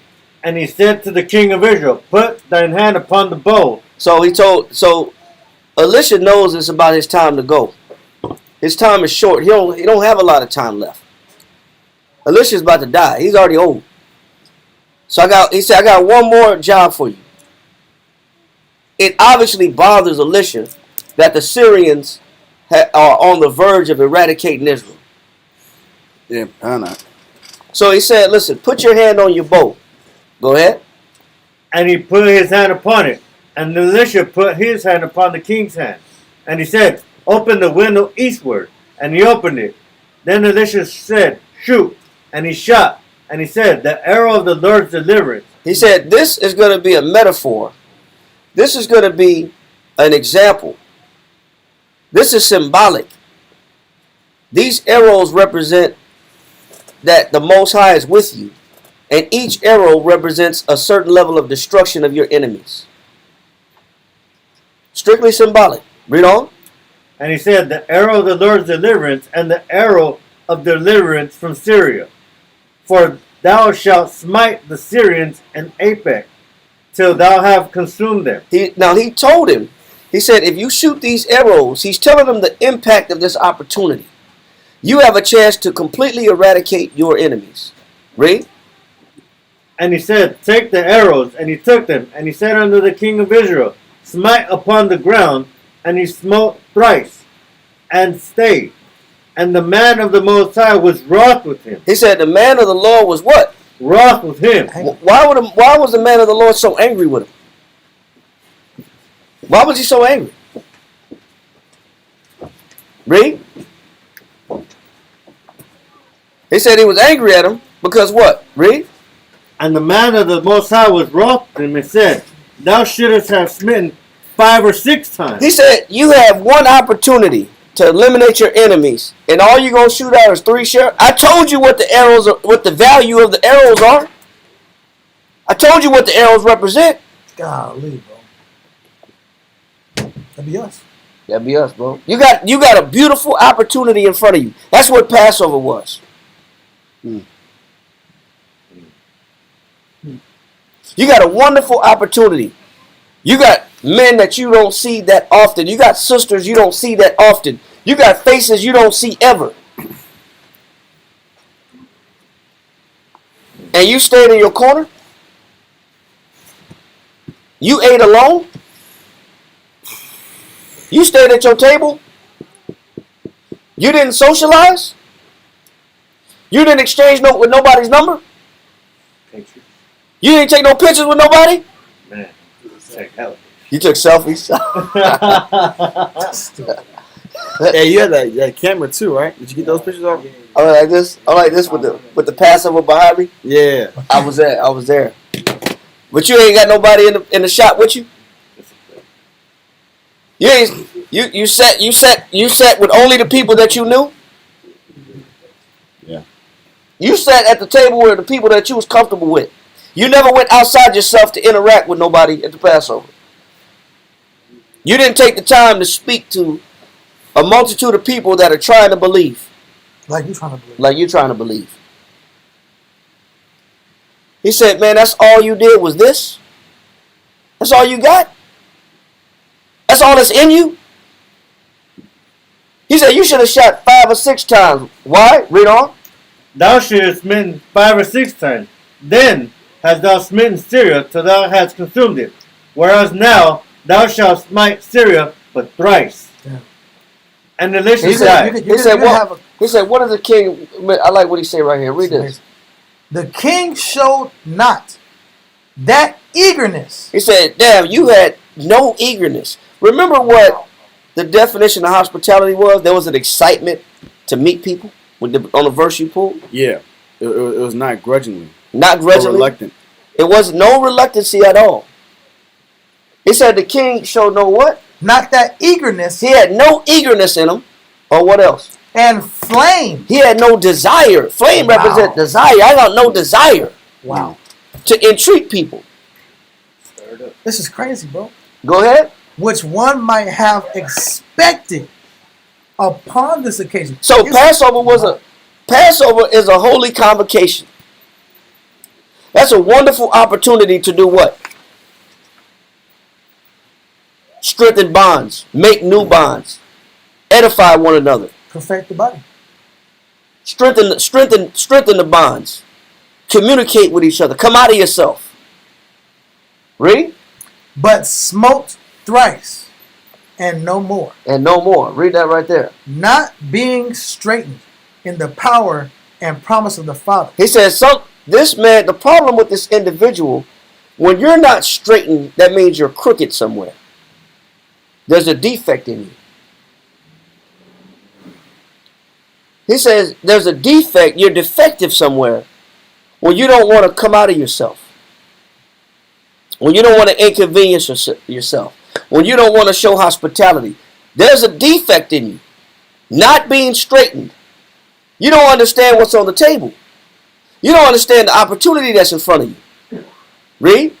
Why should he be straightened in his own expectations? He says, what happens with people is, the lack of desire in themselves and motivation in themselves, the lack of zeal that I have within myself, my own reluctancy, is damaging to what? His own expectations and endeavors. Why should he be straightened in his own expectations and endeavors? It cannot but be a trouble to good men to see those that they wish well to stand in their own light. He said, remember we talked about this a couple of weeks ago, what it means to stand in your own light. That means you stand in your own opinion. He said it's bothersome to want to help or see the good of the body or the camp, but you got some people that standing in their own opinion. They stand to themselves. That's not good for the body. Read. And forsake their own mercies. It says, hey, forsake what? Damn. Their own mercies. What are they doing when they stay by themselves? Forsake their own mercies. What are they doing when they refuse to show hospitality? Forsake their own mercies. What do I do when I don't see an opportunity and take advantage of it? I have no zeal. I have no desire to do anything extra than what I did already. Forsake their own mercies. So y'all better be happy that I even showed up to the Passover. That I'm even here. Yes, I'm not. He said they forsake their own what? Mercies. This is what happens when you don't have no zeal. This is what happens when you do everything with this form of reluctancy, this apprehension, this lack of desire. You don't even realize you hurting who? Yourself. You're not withdrawing not only from the people around you, you're hurting yourself. What you got? Ecclesiastes 32. Ecclesiasticus, chapter 32 and verse 1 to 3. It's going to explain the social etiquette, or the etiquette of how to entertain a host or be hospitable. And when regarding the Passover, I'm let the scripture speak because it just really hit me right now. Read that real quick. God, Ecclesiasticus chapter 32, verse 1 reads, if thou be made the master of a feast. Whether you're the master of a feast or you're a host of the feast. For us, San Antonio, we're hosting a feast. We hosted the 2024 Passover. People came down to San Antonio to see us, to fellowship, to fellowship and congregate. Correct? We're the host, so it's going to explain as the host what type of etiquette are we supposed to have in this congregation. How should we be operating, especially because we're hosting? Read on. Lift not thyself up. Because what we were explaining earlier, when men or women refuse to be hospitable, refuse to give their spirit to somebody else and invest in fellowship and counsel, what it shows is you have a level of pride that's beneath you. I don't have to extend myself this way. I should be fine. I've showed, like you just said, I showed up. I did my part. Now it's you. I'll sit here and watch you guys, but I don't want to participate. That is a level of pride. But as a host, it says, do not lift yourself up. Read. But be among them as one of the rest. Yep. Take diligent care for them. So part of your responsibility is to take diligent care of the people. Is to make sure they're getting fed what you have to feed them. Your testimonies, your counsel, your ability, your experiences that can use to help charge them up. That's your job as the host. That's your job as a man and woman in Christ. Especially if you have any type of knowledge and you've been in this truth for a while, you have even that much more obligation to give back. Because like you said earlier, there was a lot of new flock. There's a lot of new spirits that were pulling strength from as many people as possible. For me, this is the first time I've seen young men that's never been to camp more than 4 or 5 months actually seeking different counsel, seeking different advice, looking for answers instead of just watching. A lot of times, new people are more timid. This time, they was bold in Christ. No, and it was beautiful. It was a lot less apprehension, and it was a lot of questions. It was a lot of gathering understanding, taking notes, note taking, just wanting to be around. Kind of. It was almost like, yes, we don't see each other, but when we're amongst each other, we don't miss a beat. Exactly. We're vibing with each other. We're connected with each other immediately. It was crazy. I've never seen that before. What's that? No, and that's why when you have that feeling of congregating with the men, it's like you don't want to leave that experience. That's how it should be. That is the experience or the feeling you get from the experience. That's a positive way to feel about it. That's a charge that you get. Exactly. You should be filled up by right. That's that fire that you should have. Like for instance, I got off my shift. I got to the gathering on Saturday at 8:30. I've been up since 4 in the morning. After the councils, I was up till 3:30. I couldn't even sleep that night, bro. I was zeroed. I wrote a class. I started writing a class. I was so inspired by the brothers I was talking to, counseling with, and they're telling me their class topics they want to write and what they've been going through. I'm like, bro, I got to write some right now. I got to start putting in my notes. Then I woke up still writing notes for finishing this class. That's the spirit that you're getting or you should be getting from them, and you should be giving them. Because as you're being hospitable, they're also being hospitable back to you. Because as much as you're giving to them, they're giving to you. It's a give scenario. Everyone's giving. Everybody's giving and investing in spirit. Now everybody's benefiting. It's a mutual spiritual benefit. But this is how you properly entertain. This is how you properly congregate amongst spiritual body. Read on. God, but be among them as one of the rest. Take diligent care for them, and so sit down. It's before you get into your flesh, before your seconds come into play, before the extra drinks get poured, before you get to relax and be comfortable, you got to give and take diligent care. I mean, steady application of the people that are there, of the people you're entertaining or hosting. Read on. And when thou hast done all thy office, take thy place, that thou mayest be merry with them. Because nobody wants a quote-unquote party pooper. The person that's solo dolo, that doesn't want to be a part of anybody. That, man, I don't know what's wrong with that brother. I don't know what's wrong with it. She got a problem. It's going. So everybody is talking. Everybody is fellowshipping. And this one spirit is by themselves. This one spirit feels real distant for some reason. You're now bringing the spirit down in the entire building. The brother's talking about how peaceable this Passover was. And I agree. It was extremely peaceful because majority of the people were trying their best to come out of themselves. Because that's how you make everybody merry around you. When you do your job and they do their job also entertaining you, everybody can enjoy their time.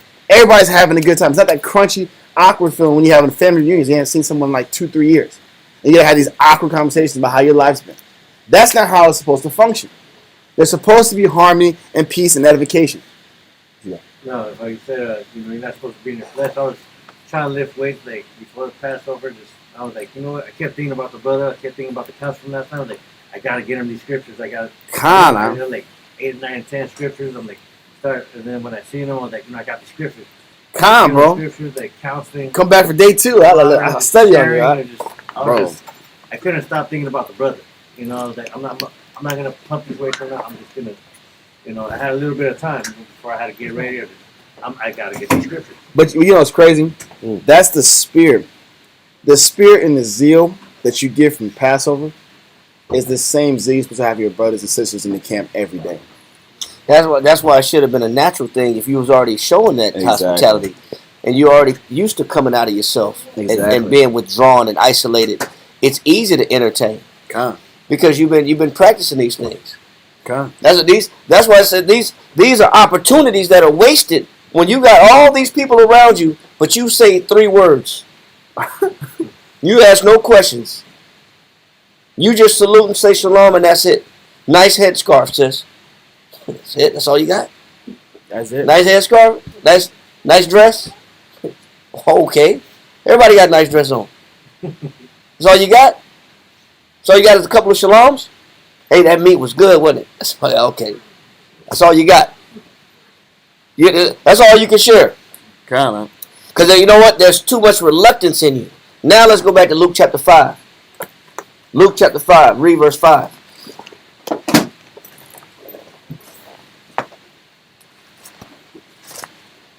Luke chapter 5, verse 5. Read that.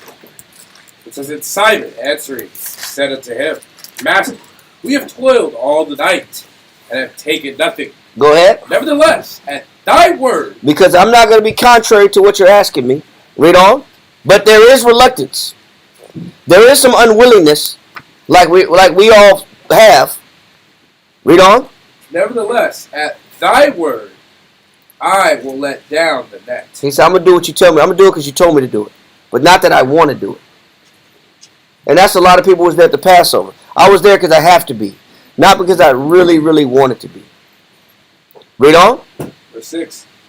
It says, "And when they had this done, they enclosed a great multitude of fishes." It said, but when this was done, Peter was out there all night before, catch nothing.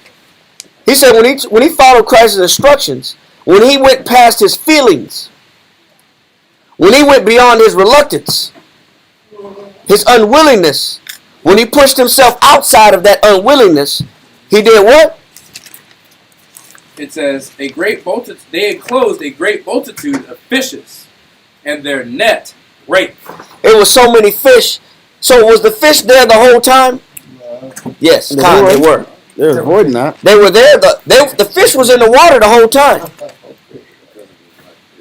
Because I'm thinking about the whole time. The whole time, the whole night before, he was fish. There was fish in that water. Yeah. They were there. Everybody else getting fish. Yeah, but he caught nothing. The opportunity was there to catch him. He just didn't. The willingness to do so wasn't there. Read on. Verse 7. It says that they beckoned unto their partners, The nets were so heavy they needed help bringing the fish up. Read on. which were in the other ship, that they should come and help them. It took 2 ships to bring up one net. Bro. It's a lot of fish. That's a lot of fish, bro. Read on. And they came and filled both the ships. And it was so much fish they filled both ships That's crazy. with one net. Double blessing. What is that? What is it? What's the lesson that Christ is trying to show us? When you go beyond your reluctancy, when you go past your unwillingness to do something for Christ, there's always a double portion or a bigger blessing on the other side. Wow. Read on. It says and filled both the ships, so that they began to sink. Both ships was about to sink. So crazy, bro. Wow. Both ships about to capsize because of that many fish in one net. It's about to sink both of them ships. That's an overabundance of fish. Read on. Verse 8. When Simon Peter saw it, he fell down at Yahushai's knees, saying, "Depart from me, for I am a sinful man." He said, "You know what? You know what he realized? That he was full of what? Doubt and unwillingness. He lacked desire. He had no fire in him. There was no eagerness about him. He lacked zeal. He lacked motivation. He couldn't push. He didn't want to push past being uncomfortable. He didn't want to try again. I already been out here all night. I'm already exhausted already. This is too much. It's a waste of time. You know what? It was a lesson of young. It was a training lesson for Peter that Yahushua was showing him. You can't stop because you're exhausted. You can't stop because you're tired. That's not a good enough excuse. When it comes to the body, when it comes to the people, you got to go beyond your feelings and your emotions. You got to push past your reluctancy. Read on. He says, "For I am a sinful man, O Lord." Verse 9. "For he was astonished, and all that were with him, at the draught of the fishes which they had taken." All of them was astonished. You know what this was? You never know in the function or the occasion that you barely want to be a part of. You don't realize that this is a tipping point for other people's belief. That's what you're witnessing right here. And that's what those brothers that came down and sisters that came down to the Passover, some of them were on the verge of believing. And it was a tipping point for their faith. Because after the Passover, it was a lot of people that said, I'm moving to San Antonio. I'm right up the road in Austin. Come get me if you need me. Pay me a visit, or I'll come down to y'all. I'm a come down for the next Passover or the next High Holy Day. I'm brand new in the camp. I appreciate the experience. Now I'm charged up so I can go back to my state and get back to work because I'm motivated because I see that it's working. I'm refreshed. I'm refreshed. It's working. It's not for nothing. That was a tipping point for people's faith this year. Just like this scenario is a tipping point for Peter and the other men that didn't want to go past what their flesh told them to do, that they couldn't do. Tired. I'm exhausted. What does that mean? You don't know what's on the other end of pushing past exhaustion. Especially when it comes to following the lifestyle that Christ laid down. There's always a bigger blessing out on the other side of your emotions. Because you lack zeal, that's your fault. You ruin your own mercy. You destroying your own mercy. Read on. Verse 10. Luke chapter 5, verse 10. It says, "And so was also James and John, the sons of Zebedee."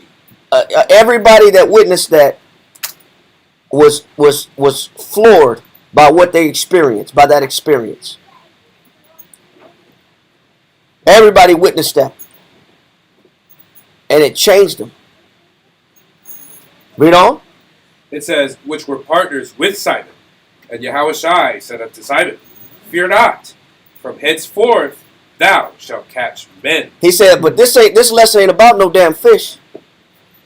Passover wasn't about eating no lamb. Passover was about catching who? Men. Passover was about catching sisters. Righteous one. In a righteous way. Sisters winning sisters. Brothers winning brothers. That was an opportunity. Wasn't about no lamb. The lamb is Christ. It represents Christ. We're consuming the same mindset. Yeah. Christ said, do this in remembrance of me. This is my body. I break it for you. That means I go beyond my flesh. I go beyond my comfort. He said the good shepherd laid down his life for who? Sheep. Christ said, remember this ceremony because this is what it takes to get a bigger blessing to please the Lord. You got to go past. You got to break yourself.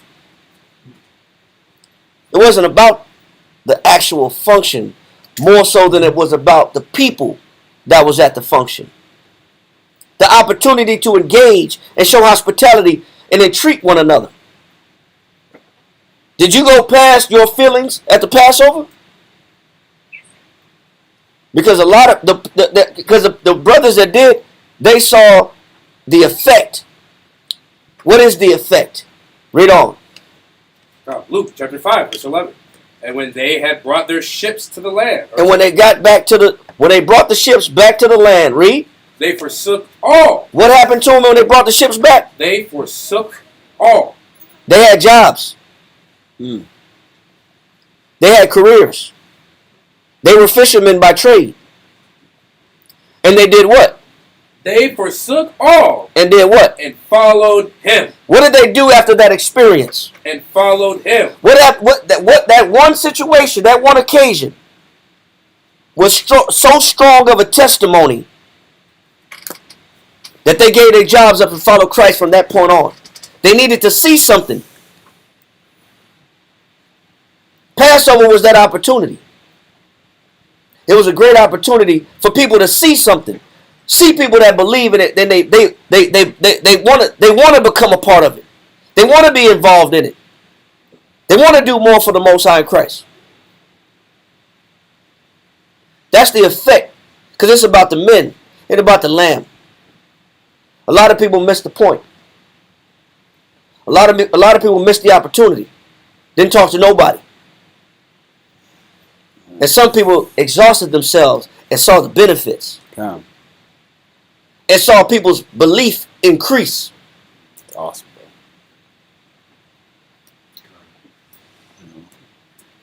Yes, sir. I was at the mall when the other camps came in, bro. I was like super exhausted, bro. I was about to just cruise for the rest of that night, bro. And then I look up, I see fringes out, and they filled the whole entire cart in Rolling Oaks Mall. Bro. Oh, that's dope. Bro, that literally That's dope, man. And show up, man. Bro, I'm not gonna lie, like, they popped up unintended. Like, it was just like I'm looking up, I'm dealing with a customer. I'm already feeling sleepy. I'm like, bro, I'm on the cruise. Like, I'm on the chill for the rest of the day. Total man, I'm straight. I look up, I see a whole lot of fringes. Like, I'm like, yo, how about shit me out that right now? Next thing you know what? Hey, I need that. Brother, it was crazy, bro. I felt rejuvenated, bro. I felt revived again, bro. And the energy went up to the roof again, bro. Went through the roof, I So I was glad I seen it, bro. charge you up, I. That charged me up, bro. Super charged. But this is what happens, I. This the opportunity. When you push past your reluctancy, your unwillingness to come out of yourself, because you lack zeal, you lack fire, because you really doubt. That's really the truth of it. Yeah. That apprehension comes from doubt. It's what you tell yourself. Now go to Jeremiah chapter 1. Chapter 1, verse 5.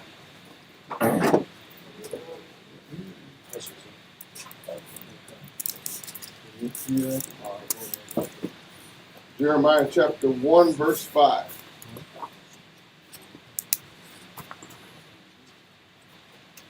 Before I formed thee in the belly, I knew thee. And before thou camest forth out of the womb, I sanctified thee. That means the Most High put you on this earth at the right time. It was on His time. It was for His purpose.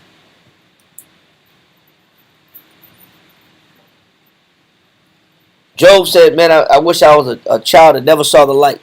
Yeah. Cursed the day I was born. But guess what? The Most High put Job on the earth to be tried, to be tested, which in the end he remained faithful, as a testimony for us to remain faithful, because the Most High knows what He's doing. He put you here to be impactful for the next generation. He knew what He was doing when He got you here. It wasn't no mistake. You're not here by mistake. You didn't get the truth by mistake. You didn't get the truth by error or happenstance. Read on. And before thou camest forth out of the womb, I sanctified thee. He said, I sanctified you. I set you apart. I set you apart and consecrated you. I set you aside for a divine purpose. I had a purpose for you. But men and women ain't living up to their purpose. Because they still got this reluctancy. They're running with fear. or hesitation or doubt. Read on. God, and I ordained thee a prophet unto the nations. Read. Verse 6. Then said I. And what was Jeremiah's answer when the Most High said, you're supposed to be reaching out to people, teaching people, prophesying to people, foretelling my will to people? What was Jeremiah's response? Then said I, Ah, Lord Powers, behold, I cannot speak, for I am a child. What card did he pull out of his pocket? I'm inexperienced. I don't know what I'm doing. I'm new. I don't understand. I didn't get it. I'm fresh. This is new for me. I'm in unfamiliar territory. I never done this before. Why me? You can ask yourself all those questions in the world. All it is doubt. Mm-hmm. That's all it equates to. There's only one time when it's good to pull a child card. One time only. Go to 1 Corinthians chapter 14, verse 20.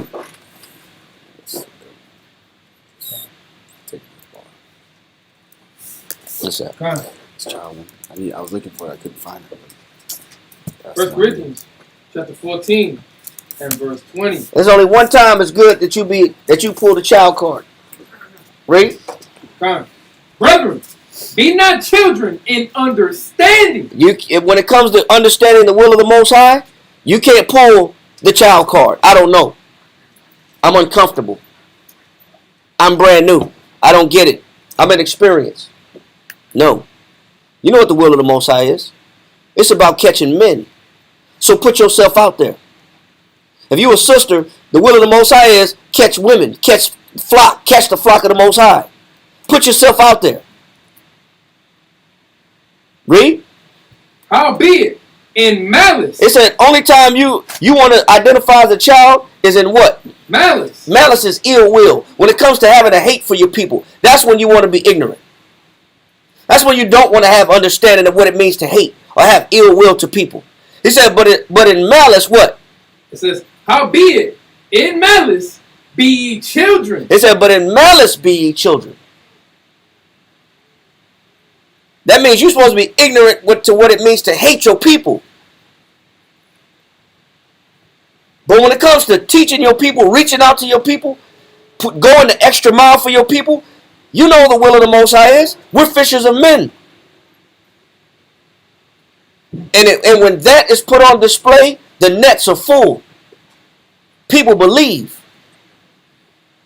And that's why, to me, this Passover was inspirational. Because people left with a form of belief. While some people stayed to themselves and was isolated, making excuses. While they couldn't get out and talk to people. While you couldn't get out and entreat one another. Read on. It says, howbeit, in malice be ye children, but in understanding be men. They said, but when it comes to understanding the will of the Lord, be what? Be men. Be men. Stop making excuses. Stop telling yourself what you cannot do. Yes, sir. Worst excuse is people say, I don't know what to talk about with this person. I don't even know what to even bring up with this person. Yeah. You know Well, that's why the scripture says prepare thyself. You got to prepare yourself even when it comes to asking certain questions. If you're not a good, not orator, but just communicator, for me at least, I go in with pre-made questions. If I don't necessarily know what I'm going to talk to this person about. My first question is, what is your 1 year, 2 year, and 3 year goal? That I like hearing what people are aspiring to do. Somebody say, I want to take my soldier test. That's great. Some say I want to be more consistent in my attendance to class. That's awesome. But that is how you, for me, I spin off different questions following their answer. Others may be, what got you there? What inspired you to join and to take this Christ thing seriously? That's another amazing question. But a lot of times, you already had to be have premeditated questions or already have this idea of I'm gonna ask certain questions to get a particular topic accomplished. For me, I like hearing faith stories. Faith stories inspire me, so I'm gonna ask and develop questions to see where their faith's at or their zeal's at. But this is also a communication skill. This is what you learn in the mall. The mall is, you know what, saying hey how you doing every day is not gonna work. That's not gonna cut it. You got to start designing new angles and new ways to talk to people. Want to break out of your spirit because it gets real redundant. Asking, how's your day? How's your day? How's your day? You already got 50 no's when you ask them how the day was. Now you start getting creative. Man, those shoes are exquisite. I've never seen that color before. That turquoise? Man, I don't even sell that at Macy's no more. He's like, yeah, start doing some weird, crazy angles, but these are different ways to get someone excited to want to talk to you. Yeah. This is the answer to that thing. No, that's a great answer. Yes, sir. Just another one that I seen young men, 15, 18, talking to a brand new man, or man came back, 42 years old, and vice versa. I mean, I know I was talking to young men, like teenagers, Bro. just all kinds of different ages. Everybody's talking to everybody. I witnessed a whole lot of Interaction, bro. A lot of conversation going on. A multitude of conversations going on at the same I was time. in the convo, my ear was in the convo. Sometimes you can just conversation hop. I was trying to get all the conversation. Hop to this huddle. This sounds great. These brothers are huddled up talking. Yeah. You peek in on what they talking about. You stay for a little while. You catch what they saying. Then you hop over to that huddle. Yeah. That huddle, those men are counseling. And no matter what huddle that you go into, they're all talking about something spiritual and something positive. Yeah. Nothing negative. Yeah. So even if I don't know what to talk about, I can put myself in that huddle versus being at the table by myself. Yeah. I can go to that huddle and see. Let me listen in what they talking about. And I feel weird about it. Yeah, I don't feel awkward. I don't gotta feel awkward. I just want let me listen to what they say. Man, that's clean, bro. Yes, sir. And it ain't gonna be like, oh, you cutting off our cut. It's like A/B, like we're all in the same thing, bro. Everybody adding to it. Man, that was including brothers. Like, man, that's dope. Yeah. Even just showing up with the posture of wanting to listen. That people rarely give audience to another person's conversation anyway. Yeah. That's true. That's true. So I mean, that's almost more valuable than communication. Like, I mean, communication is always needed, but seeing a person is willing to hear is an added bonus to win a spirit. A wise man will hear. What shocked me is I saw elders, high-ranking officers attending to conversations. Like Sean was saying, I was seeing elders pop in, just really listen, to be like, man, that's it. Quadrazab, Zion, all these. But I was watching them navigate and pop around, listen to conversations, and sit here and be invested into young men talking and older men talking. I'm like, bro, this is amazing. No one is letting any godly discourse pass by them. Nope. Everybody was pulling from everybody. I'm like, man, this is an awesome experience right here, man. And this is the way it should be, because this is how you gain. That's how you fish men. Yeah. The opportunity, the Most High brought the brothers around us so they can be strengthened. Yeah. It was an opportunity for us to host the Passover and to renew bonds, reignite bonds, reinstate brotherhood, sisterhood. A lot of times they might have seen Kariah on the on Instagram. They might have seen him on the gram selling. They say, you know what, I want to interact with that brother. That brother, I see that brother's positively charged at the zone. Yeah. Let me get some of that man's virtue. Let me get some of that sister's virtue. She's always helping. What is that sister doing? She's always helping. She finds a need, she fill it. We got to beg people to clean up? Or do people just take initiative, start cleaning up? Boom. That sister's always trying to steer the food, the kids, the music, the dances, the whatever. Always involved. I'm always active. Because ultimately the impact is everlasting. The impact is what people need. People be at a tipping point to where they are undecided whether they want to go all the way in, and they just need an opportunity. You can really put your imprint, a positive imprint, because we making negative impressions. This is a chance to make a positive impression in people's life. Okay. Back to Jeremiah chapter 1 verse 6. Jeremiah chapter 1 verse 6. Mm-hmm. Then said I, Ah, Lord Power, behold, I cannot speak, for I am a child. Verse 7. But the Lord said unto me, Say not, I am a child, for thou shalt go to all that I shall send thee, and whatsoever I command thee, thou shalt speak. It says, and I'll tell you what to say. Put yourself out there. That's what the Most High wants to see us do. Put yourself out there, even though you may make excuses or feel uncomfortable. Put yourself out there. Like Peter, like Christ told Peter, go to the deep and let down your net, regardless if you want to do it or not. Go past that unwillingness. Go past that, push past that reluctancy. And let the Most High open up and show you the blessing.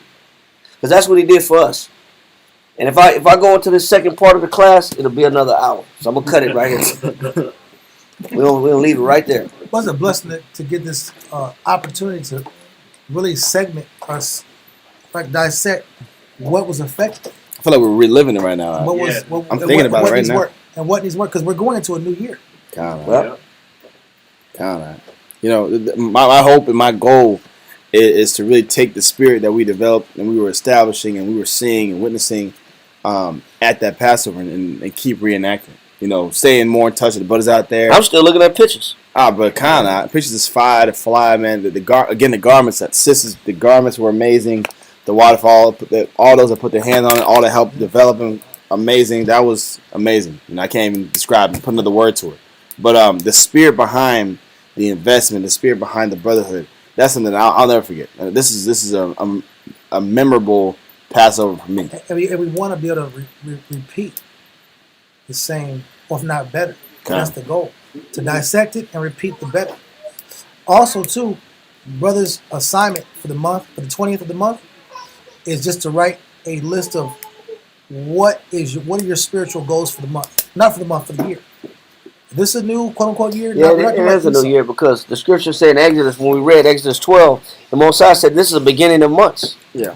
It's a beginning. It's a new year for us as Israelites. So what are you going to do that's going to be different from last year? Are you going to be operating with the same reluctancy, same doubt, lack of zeal, unenthusiastic, no motivation? Or are you going to push past your comfort level and your excuses and put yourself out there and try again? And let the Most High show you that when you do go past yourself, the gaining of men is on the other side of that. The winning of souls is on the other side of that. And shout out to all the sisters and brothers that came and took the time out to spend their money. I know it wasn't cheap, but the water and our prayers are with you back in your houses, back at your home. We're happy that you made a safe return, and we hope to see y'all again.